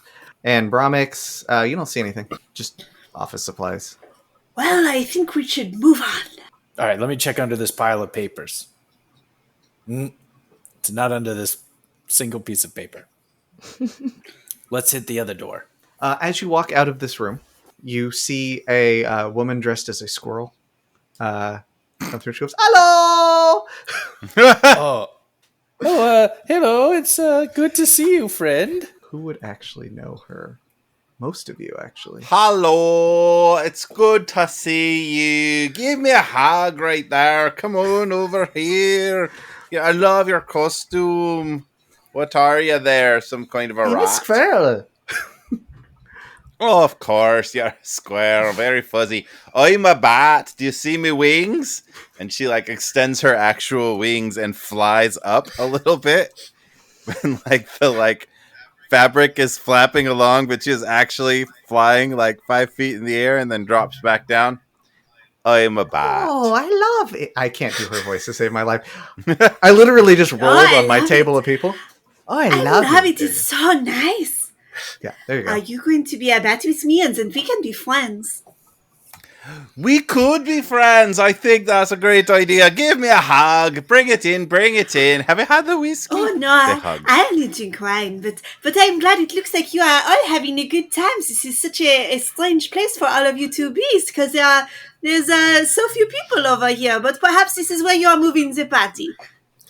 It's strange, but it's right in a certain sort of way. I just try to go where the wind takes me, and you get where you need to be. Do you know what I'm saying? Oh, but there are going to be games coming up soon, and you would hate to miss those. Why don't you come back with me in the great room, and we can have a few drinks, and we can play the games, and maybe we can eat some snacks, and then we can sit around, talk about our feelings, and then maybe we hug some more, yeah? It sounds good to me. I'm all for it. I'll go with you and enjoy hold on, enjoy the Sarsa. party. As your good friend and mentor me gravely. Gravely? I did not yes. realize you were here. You had told me you were not going to be able to make the party. I'm so glad you changed your mind. Oh yes, well, it's all having a good time with everybody out here. It is so nice to see you in your... What are you? Are you a tree? Oh, I like my old job. I'm at the Dridix office, right? I thought you were a tree with square nuts. Nope. That's not what I am. Not at all. I just am getting ready to go and take Sosa and my other friends out to the other side. So we'll join in a little bit. Don't worry. It's all going to work out. We'll meet you later, Maya. Nice to see you. Listen, You've never said my name like that. You sound different. Have you been drinking with Sasa? Oh, we've all yes, been drinking. yes, a lot now. I like to drink. I don't just eat vegetables anymore. He's a little bit in his cups, if you know what I mean. You know what? You go out and enjoy the party out there, and I'll take care of wee Gravely in here. I wouldn't want you to be inconvenienced. Everybody knows that you... Okay, I will go, but the life of Coach, the party. don't you forget, you are supposed to be my partner for the games, and I do not want to play alone because it is more fun to play with friends. Yep, you can count on me. Your partner, Coach. I'm Coach. That's me, Coach. I'm Coach, and I approve this message. Maya heads back out. Goodbye. Bye, partner. As you go, though, let's have Jeff have Toomley roll deception for me. That lady was weird. 5. So she leaves. You guys are alone again in that room. I'm really gonna have to be that lady's not scene partner, game partner. Maya would do improv though. She was definitely the captain of her college improv team. 1000%. Actually, I was a one-woman improv team because nobody wanted to play with me. I didn't even know that girl though. How am I supposed to do games with her? I don't know if I'm cut out for this, guys. All right, let's just worry about the fin. We'll get the fin and we'll get out of here. Right. Good idea, Finn. Let's speed it up. Come on, let's go. All right, check the door for traps. Who's checking? I'll have a look. Oh God. Looks good to me. Anybody but her. I'll take a look. Okay. All right. Get in there. I'll check it like I checked the other one that worked out fine. And she starts walking Me towards the door poorly? to like jiggle it again. Does anyone stop her? Yes. I'll stop her. I'll Toomley stop did. her. All right. Multiple people. Between the two of you, you guys stop her. Clarence, go ahead and give me a sleight of hand. Alright, Investigation. Rather, investigation. Sorry, Investigation. on that door. Oh, okay. 12. There doesn't seem to be any traps. Okay. All right. No acid here. Know what I'm saying? All right. Now I attempt the door. It's unlocked. Oh. Easy, baby. GG. You guys Through open the door. In front of you, you can see that there's kind of a hallway that goes off to the right. Directly in front of you is a room with a display that looks like a gigantic spider on a web. That's not a fin, right? I don't like that at all. We can walk away from that personally. Too many legs to be a fin. Tegan Sarso walks in and gets down on her knees. Oh, great goddess Lolf, I worship you. Hey, Thank man, you for the blessings that you can't do that. you've Here. blessed us upon. You What? can't pray to Lolf. What's your problem? You can't pray You to gotta Lolf give- around all Give these reverence names. to the goddess. Yes, but we can't. If somebody sees you praying to Lolf in here, they're gonna know. I don't think there's anyone. They're in gonna here. know what? That I'm a devoted priestess to the goddess Yes, and Lolf. you're not supposed to be. You get it? These are the good guys. They don't do that stuff. Well, no one's in here but you and you and you and you. So You should still probably get away from the perhaps spider. let's all join hands and just say a little bit of the thank you to Loth, and we can all share. If you were an animal, what kind Look, of animal I'm sorry to do would this, you be? but I have to sober you up, and I'm gonna slap. I'm gonna slap Tegan as hard as I can in the face to try and sober. Roll her a roll a strength. Actually, you know what? Roll an unarmed attack. You got it. That's a 20, unnatural. Okay. I assume that hits. Roll damage. Yes. It's just like a D4. Hey, we got some combat, guys. Strength plus. Spice it up. It's a 1d4, right? It's a D4 plus my strength. Yeah. That's 7 Ow. points. Right. You take 7 points of damage, and you feel significantly more sober. I cast Toll the Dead. Make a wisdom save. Me? Yeah. Uh-oh. Oh no. 8. She just like sobers up, and then her like eyes clear and her like pupils narrow. And you're gonna take 2d4, 2d12 damage. Goofy doofs. 2d12. Yikes. Actually, no, you are not damaged, so you will take 2d8, I think. Okay. And correct me if I'm wrong, but is the Dolorous Bell that they hear only in his head, or does everybody hear that? I don't have the spell text in front of me, although I did remember the word Dolorous. Let me look and see Dolorous. who Yeah, my favorite encounters. Our porters. You point at a creature you can see within range, and the sound of a dolorous bell fills the air around it for a moment. Okay. Just says that. The sound of a dolorous bell fills the air. So I think everybody hears dolorous bell. Failed a wisdom saving throw, takes 2d8 What's the range? What's the range on that spell? 60 feet. I'm making stuff up as I go. Does a dolorous bell sound like the Taco Bell bell, or what actually that sound exactly what it sounds Exactly like that, yes. All right. What the heck's the matter with you? You're both hurt. I'm sorry. It's a reaction. It's sort of an instinct. I'm sorry. I feel better now. Thank you. If you guys are done, I would love it if we could just keep going. And no more whiskey for you, lady. No more. You cut off. No more. Sorry. I don't know what came over me. I'm fine now. All right, eye on the prize here. Let's look for the fin. So you guys head down the hallway, I assume, as opposed to going into the spider web. Yes, Yeah. please. Okay. For sure. You walk down the hall. On your left, you see another room, the same size as the one with the spider. This is another like museum display type thing. It's got like a whole bunch of skeletons posed in various poses and some mummies. Ooh, that's a spooky room. Spooky spooks. If your skeleton's in here, perhaps there is the skeleton of a poipus that has a fin. Oh, I thought these were just Halloween decorations. I'm gonna be honest, but yeah, that makes sense too. You can check them out I if you would want. like to scan the room. All right, give me an investigation. Man, I should have put higher points in intellect. 13. Oh, you're playing Chaser. 13? You walk around the room. They're real skeletons of various humanoids and a couple of and some beasts. There might be the skeleton of a monstrosity in the corner. You're not sure what that is. It also could just be that someone put together bones at a weird angle to make it look like a monstrosity. The mummies are mummies. Wrapped in old This linen. Solis guy is pretty messed up because he's got all these dead bodies just like out like decor. And this is real stuff, guys. He hugged me earlier. Gross. You probably have dead body parts on you. Oh God. You may recall that that Solis is just renting this place.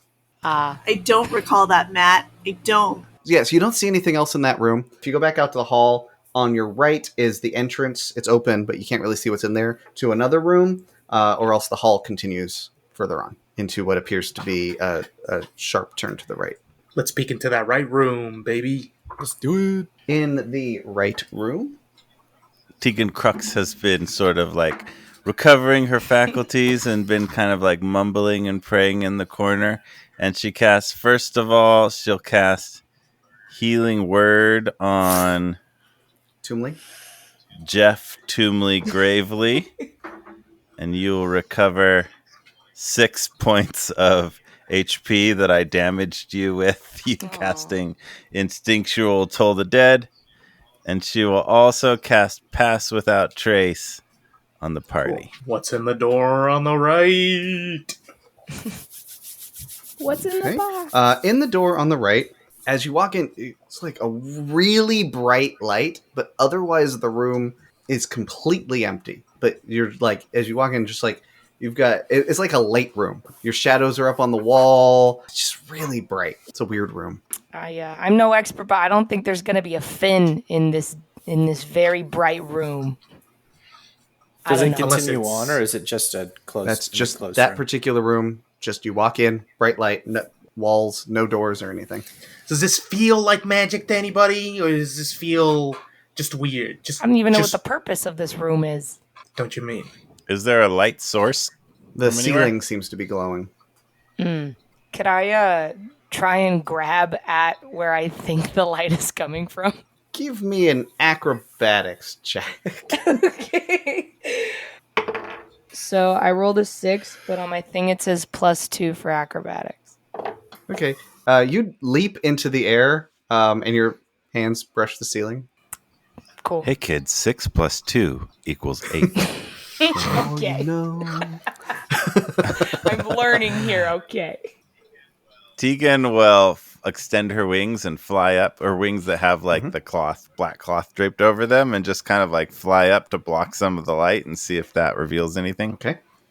fairly large portion of As the you light. fly up, you see that your shadow extends out as you would expect. As you get closer to the light source, you're blocking more of it. On the ceiling itself, give me an insight check. 10. It looks like somebody maybe cast like light on the ceiling, basically, but like a supercharged version of it, and it's just really bright in that room. There's nothing on the ceiling. It seems like it's just a really bright room. I embrace the darkness and I dislike this room. Yeah, this room sucks. Let's get out of here. Yeah, let's keep moving. Cool. Everybody, roll perception. 20. 9. 8. 15. 11. Tumley and Bromix, you notice that. So if you walk out of the room and go to your right, so continue down the hall the way you were heading towards the end, you notice that like there seems to be some dead space, basically, like the room that had the skeletons in it and the hallway, like either the building's shaped weird or there's something going on over there. You're saying there's like there should be something going on there, but like there's just no displays, or like no, like it seems like there should be a room over there, like just size wise. It feels like it seems unusual that the hallway would cut off there and there would be no door or anything. Again, it could just be that the building is shaped oddly. Tumley will investigate for any sort of recessed wall or hidden passageway along where it seems like it would be. Investigation, I assume? Yeah, roll an investigation for him. 5. Don't find anything. Okay, never mind. What a weird place this is. Maybe the building's shaped weird. Yeah, what a weird building. We continue. The hallway does turn off to the right. Super. As you go. So you got the wall, maybe the building's shaped weird. You walk down the hall, head to your right. Looking down the hall, you can see that there is a doorway to your right, and all the way at the end of the hall, it looks like it opens up into a big open space. Let's look at that doorway to the right. Okay, you go into the doorway to the right. In there is a display of there's a bat. There's like a rack, like a wooden test tube rack, but that's filled. Each of the vials is filled with blood, and there is like a wax figure of a vampire. This is weird. Tegan, I dare say it's you. Very much so. I like this room. We you want to take a picture with it? We'll take your picture with it. Blah. I feel like that would be insulting though if I saw like a taxidermy me up there. We see a bat and some vials and a vampire. And that's what the display is. I go up to the bat and take a look at it. Give me an investigation. Investigation 11. It's a bat. It's a stuffed bat on some. This is a stuffed bat. Looks much some like me. fishing line kind of thing. I stand next to it in my bat costume and like stand in the same position. Which is, do I look like it? You feel How's you feel my costume? inspired. Give yourself inspiration. Oh wow! Ooh. Why not? I go take a look at the vampire. Investigate. +1, baby. 14. It's a wax figure of a vampire. The clothes the clothes look like they might have legitimately been on an actual vampire. Like they don't seem. It's not like a cheap Halloween costume type thing like you might expect to see in the real world. But like your character would be like spirit of the realms. Yeah, exactly. Is there a cape? There is a cape. I take Give the me cape. a sleight of hand. Uh-oh. 12. Okay. You're able to take the cape off. Look, I'm a vampire. Ah, blah, blah. Wait, I should do it in character. Look, I'm a vampire. Oh, I'm going to suck your blood. I like drinking blood like I like drinking whiskey. All right. Nothing else going on in that room? Do we think that maybe these rooms are puzzles? like them riddles. Like there's something we gotta figure out or something. Roll insight. 11.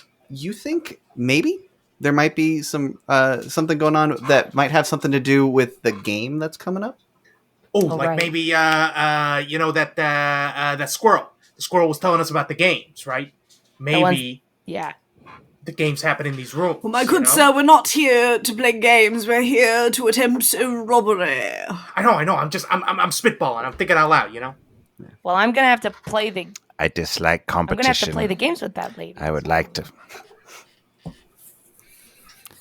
Perhaps Coach would like to play the games, but I do not. I would like to finish this endeavor before the games occur. You guys start to hear like voices, but you can't hear what they're saying. Just like echoing down the hall a bit. They're very muffled. Like they sound pretty far away, but you're definitely hearing a commotion. Perhaps we should stay in character and move along. Good idea. Okay, so if you leave this room, there is off to your right, there's that big open area. Or you can go back down the hallway you came from. To the open area. Cool, you go into the open area. Check out the open area. This is a big room. It's like almost the same size as the dining hall that you were in earlier. It looks like outside, but the display is almost graveyard-like. There's tombstones, there's a coffin sitting out, or maybe it's a casket. You don't know the difference. There's a scarecrow in the corner with an owl perched on its shoulder. And then like there's just like fall leaves all over the place. There's no tree from which the leaves could have come. It's just like it looks like someone did a fall motif scene in that room with the graveyard. This is nice. I like this. Some craftsmanship went into this room. I'd just like to appreciate. Is there like any signage? Does it say like, the haunting room, or are these places like labeled? Are there like little placards that say like a recreation of disembodied spirits contained or, here? like artist name and year, medium, tombstones? Not that you can see. What about one that I? Oh yeah, there's like 7 that you can't see. No, no. There doesn't seem like there's anything. Like, okay, you can see pretty clearly where it would be if there was one. There doesn't seem to be anything. This room doesn't have any exits other than the one you came in. Like you've looked in all the rooms that you've found. We didn't find anything. This is dead end. Well, I guess we're gonna go back the other way then. Wait, maybe there's stuff that we're not seeing. I'm going to take a handful of my ball bearings from my little thieves pack, and I'm just going to, like, throw them into the center of the room. Just, like, a handful of them, just to see if they hit the ground or if they bounce off of, like, an illusion. YOLO. They hit the ground just like you would expect. So a couple of them bounce off the coffin. But other than that... Okay, it looks like what we're seeing is what's in this room. How very weird, Bromix. What did we say about staying in character? I feel like you guys are being really unprofessional right now. There's nobody I'm in around. character. I don't know what you're talking about. Sorry, I'm going to stay in character from now on. In the distance, you hear Celius. And the game is gonna start in 2 minutes. Guys, I think I should get back because that bat woman is counting on Coach that isn't me but is me. Or do you think I should stay here and just disappoint her? We might have to go back and play these games and see if there's more rooms or more places. We've gone everywhere. We only need 4 stone for the fin, so one of us can go play game while the rest of us look. Perhaps we allow our friend Pip here to pair up with the eccentric woman who is dressed as a squirrel, and the rest of us pair up with one another so that we can freely explore. Oh, God. Yes, I agree. As you guys are discussing this, it goes pitch black. Even those of you with dark vision can't see anything for like 15, 20 seconds. I don't like this. Did you guys go anywhere? I can't see you. I can't see anything, even though I have dark vision. And then the lights Deja vu. flash back on. You're still in the same place. Nothing looks different. That was weird. That was Should weird. we be concerned about that? Or, that's probably Do you think the game's a battle royale? I can take all of you. I've got quite a lot of confidence. Clarence wants to take a look around the room to see if anything has changed. Cool. As you start to walk, imperceptibly. You hear like a voice. This is the graveyard of one Mary Ann Louder. You can see she was buried nearly 300 years ago. The leaves indicate that it is autumn. Marianne Lauder. Marianne Lauder. She's buried 300 years ago, and it's autumn, as I can see from the leaves. This all checks out. Yeah, but what Don't know what that did it have to means. do with Finn, eh? If you want to give an investigation to see if anything changed, like you walking around is what kind of caused that. But if you want to give an investigation, go ahead. Yes, thank Carlos. you. 1. Wow. Did that leaf move? You're not sure. I will look to see if the ball bearings are still out there. They are. No. All right. Well, it's the same place, guys. Nailed it. All right. Let's head back. Let's head back the other direction. Yes. As you walk out, you notice that the hall at the end of the hall, there is an opening that was not there before. You also hear voices much louder than before. Like clearly, folks are coming in. New door. Let's go to Scavenger new hunt door. will be down there. The riddle will be revealed. Hurry to new Oh door. God, that man dressed like me. Or not me, Coach. I can hear him. I think we should just play it cool and pretend like we've been with them the whole time, and then we can investigate this new room. Yes, let's go investigate the new room. I'm going to open the door right there. It's new and it seems important. She goes and opens You walk the door. in, and there is a gigantic fin in what it looks like a glass case. Guys, You know, I don't think there might be more than one Finn in here, but I think it's No, unlikely. I this think is that's Finn. it right This is here. only Finn. We did it. I think this is the Finn. Sounds like the other folks are coming down here, so let's get to move on maybe before they get here. A loud voice emanates, like you all just hear it in your head, and it says, "It's Celius." He says, With pointed fangs I sit and wait. With piercing force I dole out fate. Over bloodless victims I proclaim my might. I can eternally join with a single bite. Perhaps his staple. There was some rhyming there. I didn't quite catch anything of. Sounds like some kind of a riddle or anybody good with puzzles. I wonder if it has to do with that vampire we saw. are the voices? Are they coming into the room that we went into the Finn room? No one's coming in. That voice just seemed to like pop into your head from. I see. Like Can we a disembodied voice. close the door behind us Sure. for maximum privacy? Yeah. The door is closed. You notice that it almost is like seamless. Like you can barely even tell that it's there. I would like to cast Detect Magic. Okay. Do you have to roll anything for that, or is it just straight up? For the duration, you sense the presence of magic within 30 feet of you. If you sense magic in this way, you can use your action to see a faint aura around any visible creature or object in the area that bears magic, and you learn its school of magic if you need. I'm casting it in 30 feet around There the is Finn.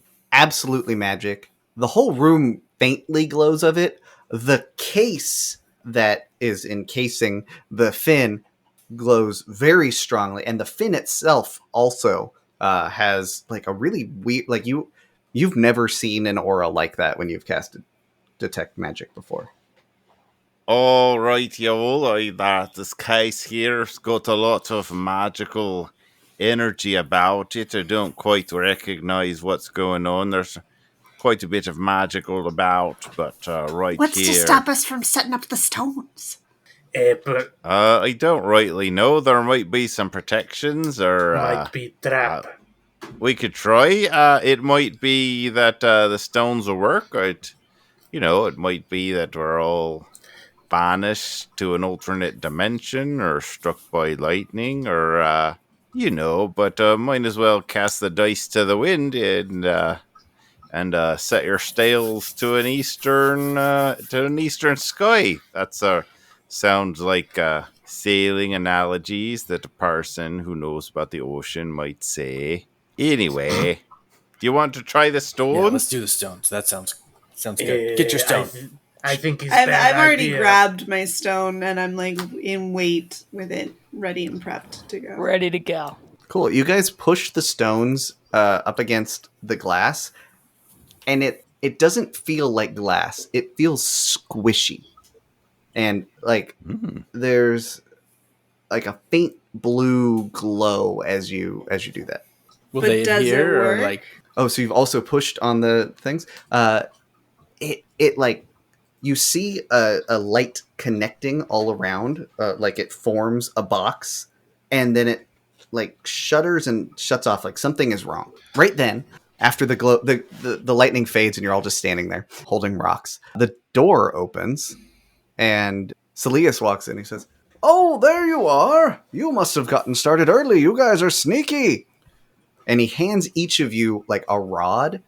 It's about a foot in length, about like an inch or two across. Like it looks like the handle to a hammer, basically. It looks like the handle to a hammer, and it's got a button on one side. And he says, "You missed the explanation. When you hear the riddle, you have to find the item, and you press the rod to it, press the button, and the item, if it's the correct one, you will get transported into the real dimensional vortex that you need to be in, where the real party will take place." Real party? What do you mean? All the good food and the good drinks are there. The winner of the scavenger hunt is the first person to find the parties. Oh, it's almost time. And he pauses and like clears his throat and kind of mumbles something under his breath, and then you hear him speak, but then you also hear this in your mind, and he goes, "I have a name, but it isn't mine. You don't think about me while in your prime. People cry when I'm in their sight. Others lie with me all day and night. Anyway, go find that." Is the answer Coach? I think the answer might be Coach. I'm just kidding. I have no idea what the answer is.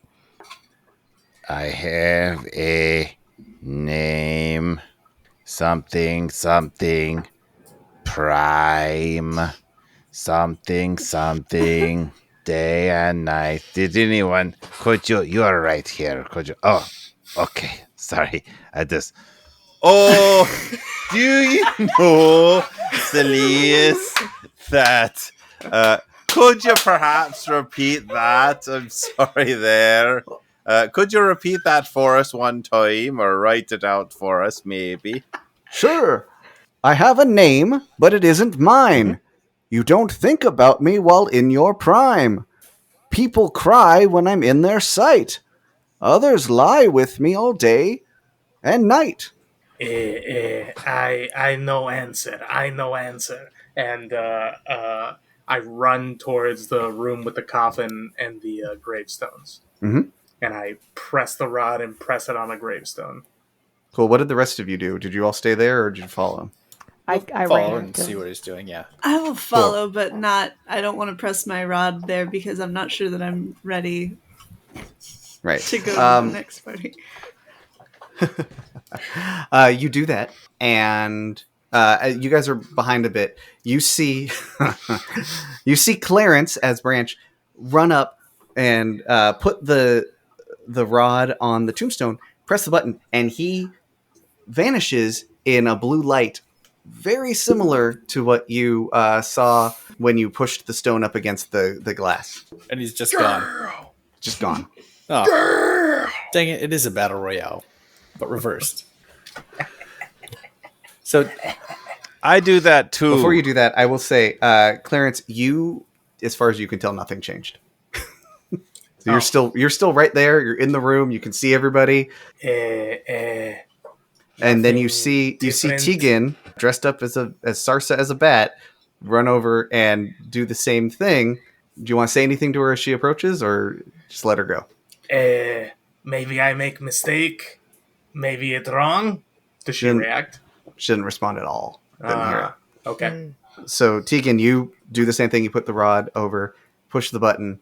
Right as you do that, you start to hear like another voice in your head, but you push the button before it really gets going. And you also, from everyone else's perspective, vanish in a puff of blue light. And hey, Clarence is right there. Everyone else, you hear, I protect, I stand tall. My purpose is to strike fear in all.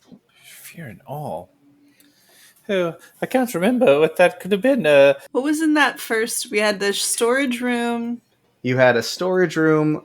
So there was the fireplace room at the beginning. Then there was the storage room off to the right. You walked through. There was a spider and a web, skeleton and mummies, the ridiculous bright light room, the megafin over there, vampire, bat, blood, and then the room that you're in now. I mean, blood keeps you safe. No, I think it might be the skeleton. I'm going to go back and do the scary skeleton guy. A skeleton keeps you safe? It's what holds you up, all your bones. Otherwise, you'd be a big puddle. I guess that makes sense. I'm gonna follow Toomley. I'll follow. I'll go up and I'll put the rod on, click it on the skeleton. What are the skeletons? Nothing happens. Dang it. Well, it's definitely not the spider. That was not correct. Could you say it again, Matt? Sorry. Yeah. Sure.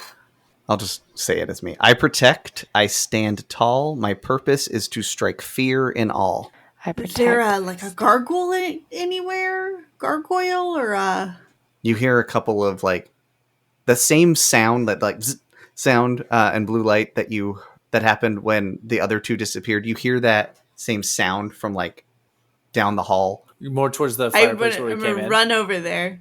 More where you just came from. But as you're on your way there, you hear, I don't have lungs, but I need air. The more I eat, the more I grow. I dance, I live, I drink, I die.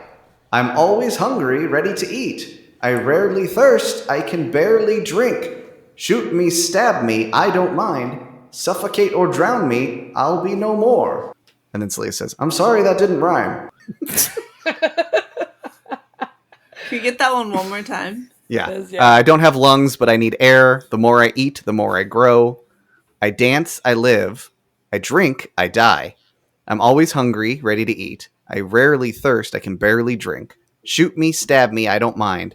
Suffocate or drown me, I'll be no more. Oh, I think that was going to be the tree then. And I'm going to run over... I also think it's a tree. I'm going to run. No, me first. I'm faster. I'm not good at this. I'll just chase both of you. You have not the seen calves. You have not seen a tree. Advantage. Where did all the leaves come from? As I mentioned, they're just random leaves on the ground. Then I'll do it on a leaf. Oh, the fire! I'm going to run to the fireplace. You're going to stab fire? Yes. All right. You're there. You push the button. You vanish. Poof! You see a couple other people that you hadn't seen there before, making their way out to through the curtain, and and they tell you, Chaser, the party's in here. Come on. And they go through the curtain. Oh, just a second. I gotta tinkle. Bathroom's in here too. I'm gonna head beeline it for the Finn room. Mm-hmm. Why can't I find names? I said a Clarence Branch. So I'm not good at riddles. You thought I was in here. This is. How are you doing? Yeah, it had to be the tombstone, but that you can hear me, but they couldn't hear me. Then they left. I can hear you. Yes, I followed you. I just sort of I jumped a lead. Do you think we did the thing? We must have done the thing. Do you want to? I did the thing that you did. I did the same thing as you. Do you want to? Should we go to? Let's see if you can detect the magic again over there. All right. So we should go to the Fin. Fin. To the Fin. All Let's right. do it. Should we hold hands or? Yeah. Let's prance. Okay. Let's hold hands and prance. Okay. We skip. We hold hands and skip to the Fin. All right. As you make your way to right after you get into the Fin, as you make your way to the Fin, you see Bromix come the other direction, and all three of you are now in that room. Okay. I hold up my rock. Okay. Let's see. And I put it up against one of the glass sides of the box. You hear like a click. It feels much more solid. Ooh! I look at them with a ooh face. Cutting back to the other two. So you guys are out in the outside room, the graveyard one. You hear ancient knowledge few can know. In the night is where I roam. Vermin I grab in my holy flight. No one can hide from my sight. It's either the bat or the vampire. Well, there's flight, so I'm gonna run towards the bat. It's gonna be the bat. Yeah, it's gonna be the bat. I use my calves to sprint No, towards it's the bat. big and roll Fake before you leave that room. Roll a perception. 8. Oh boy. Go ahead, Tumli. You also roll that. 22. The owl on the scarecrow like flaps its wings. But I don't notice that only. Ooh, Nope, I'll turn you do around. not notice that. I'll turn around. I won't say anything, and I'll go to it, and I'll go click, click. Oh, I'm coming for you, bat. That bat is mine. Here we go. You Stab also the bat. disappear.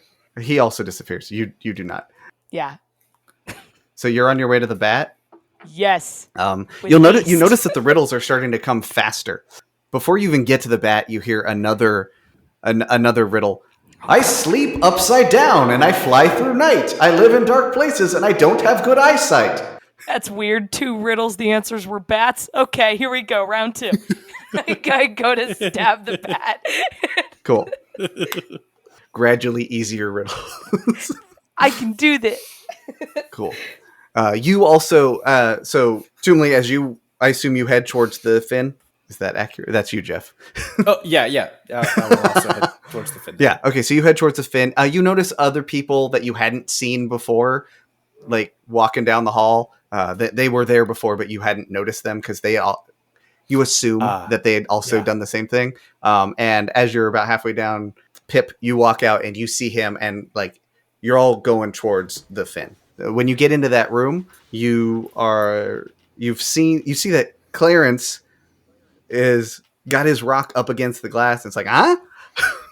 Okay, yeah, let's do it. Let's get this out of here. Okay, who all put pushes my rock the against rock the glass? So we got Clarence, Bromix, Me too. Tumli, and Pip. All right, so Tegan, you kind of stand back and watch all this. They all put their rocks up on it. The light comes out, like Good job, like everyone. sizzles.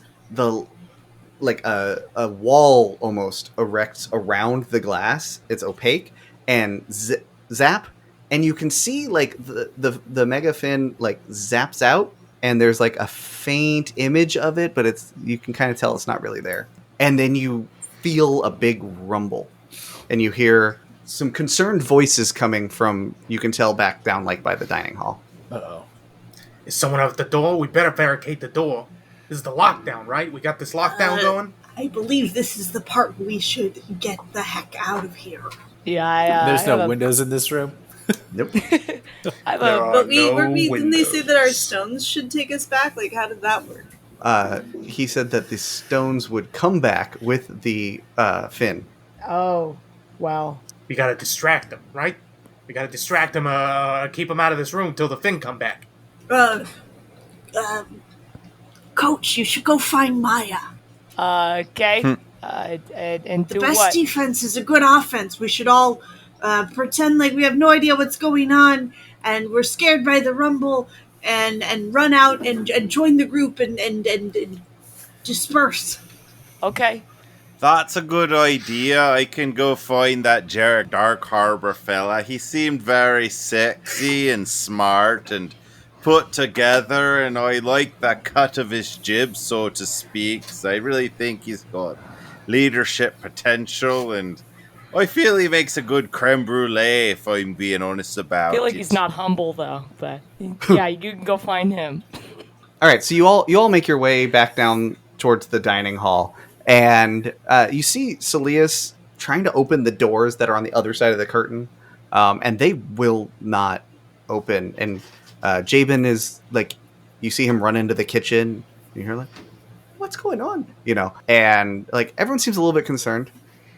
And What's then going on? one of the staff comes out and he says, someone must have tripped an alarm. I told you shouldn't let people just wander around. Look, the alarm will clear soon. It usually didn't take long. Just go on with your party. Sleeve says, I touched mommy. Is this a problem, perhaps? Oh, Branch, why did you do that? That's probably exactly what it is. All right, it's time for the costume contest. Oh God. So they kind of, so we see like a montage of people like going up, like walking, and Celius is like, oh, this is Biscuit. He's dressed as a bugbear. And oh, Massimo, what are you? I'm a sexy mouse. Oh, see the ears. Oh, of course. And Jarek is a sexy cat. Interesting. Couple's Meow. costume. Ramar, you're a fire genasi. I think Massimo pulled it off better. Soot, what are you? I'm a zombie. And you just like, you see all sorts of things. Apparently, Delith is dressed up as XX Bloody Heart. XX Bloody Heart is just a person. Because he's that guy, of course. He's wearing just like a t-shirt. Yeah. I am a human. Carver is actually dressed as a human, which is, since they're like a construct, that's not weird. Igneous is the volcano. Deidre is dressed as a queen. Because she's like, dang right. Melvin's a tree. Maya's a squirrel. Tiburon's a shark. Yes. What else is it going to be? Good. Yeah. Thank Yenny is dressed as an orc. And the winner is... what is it?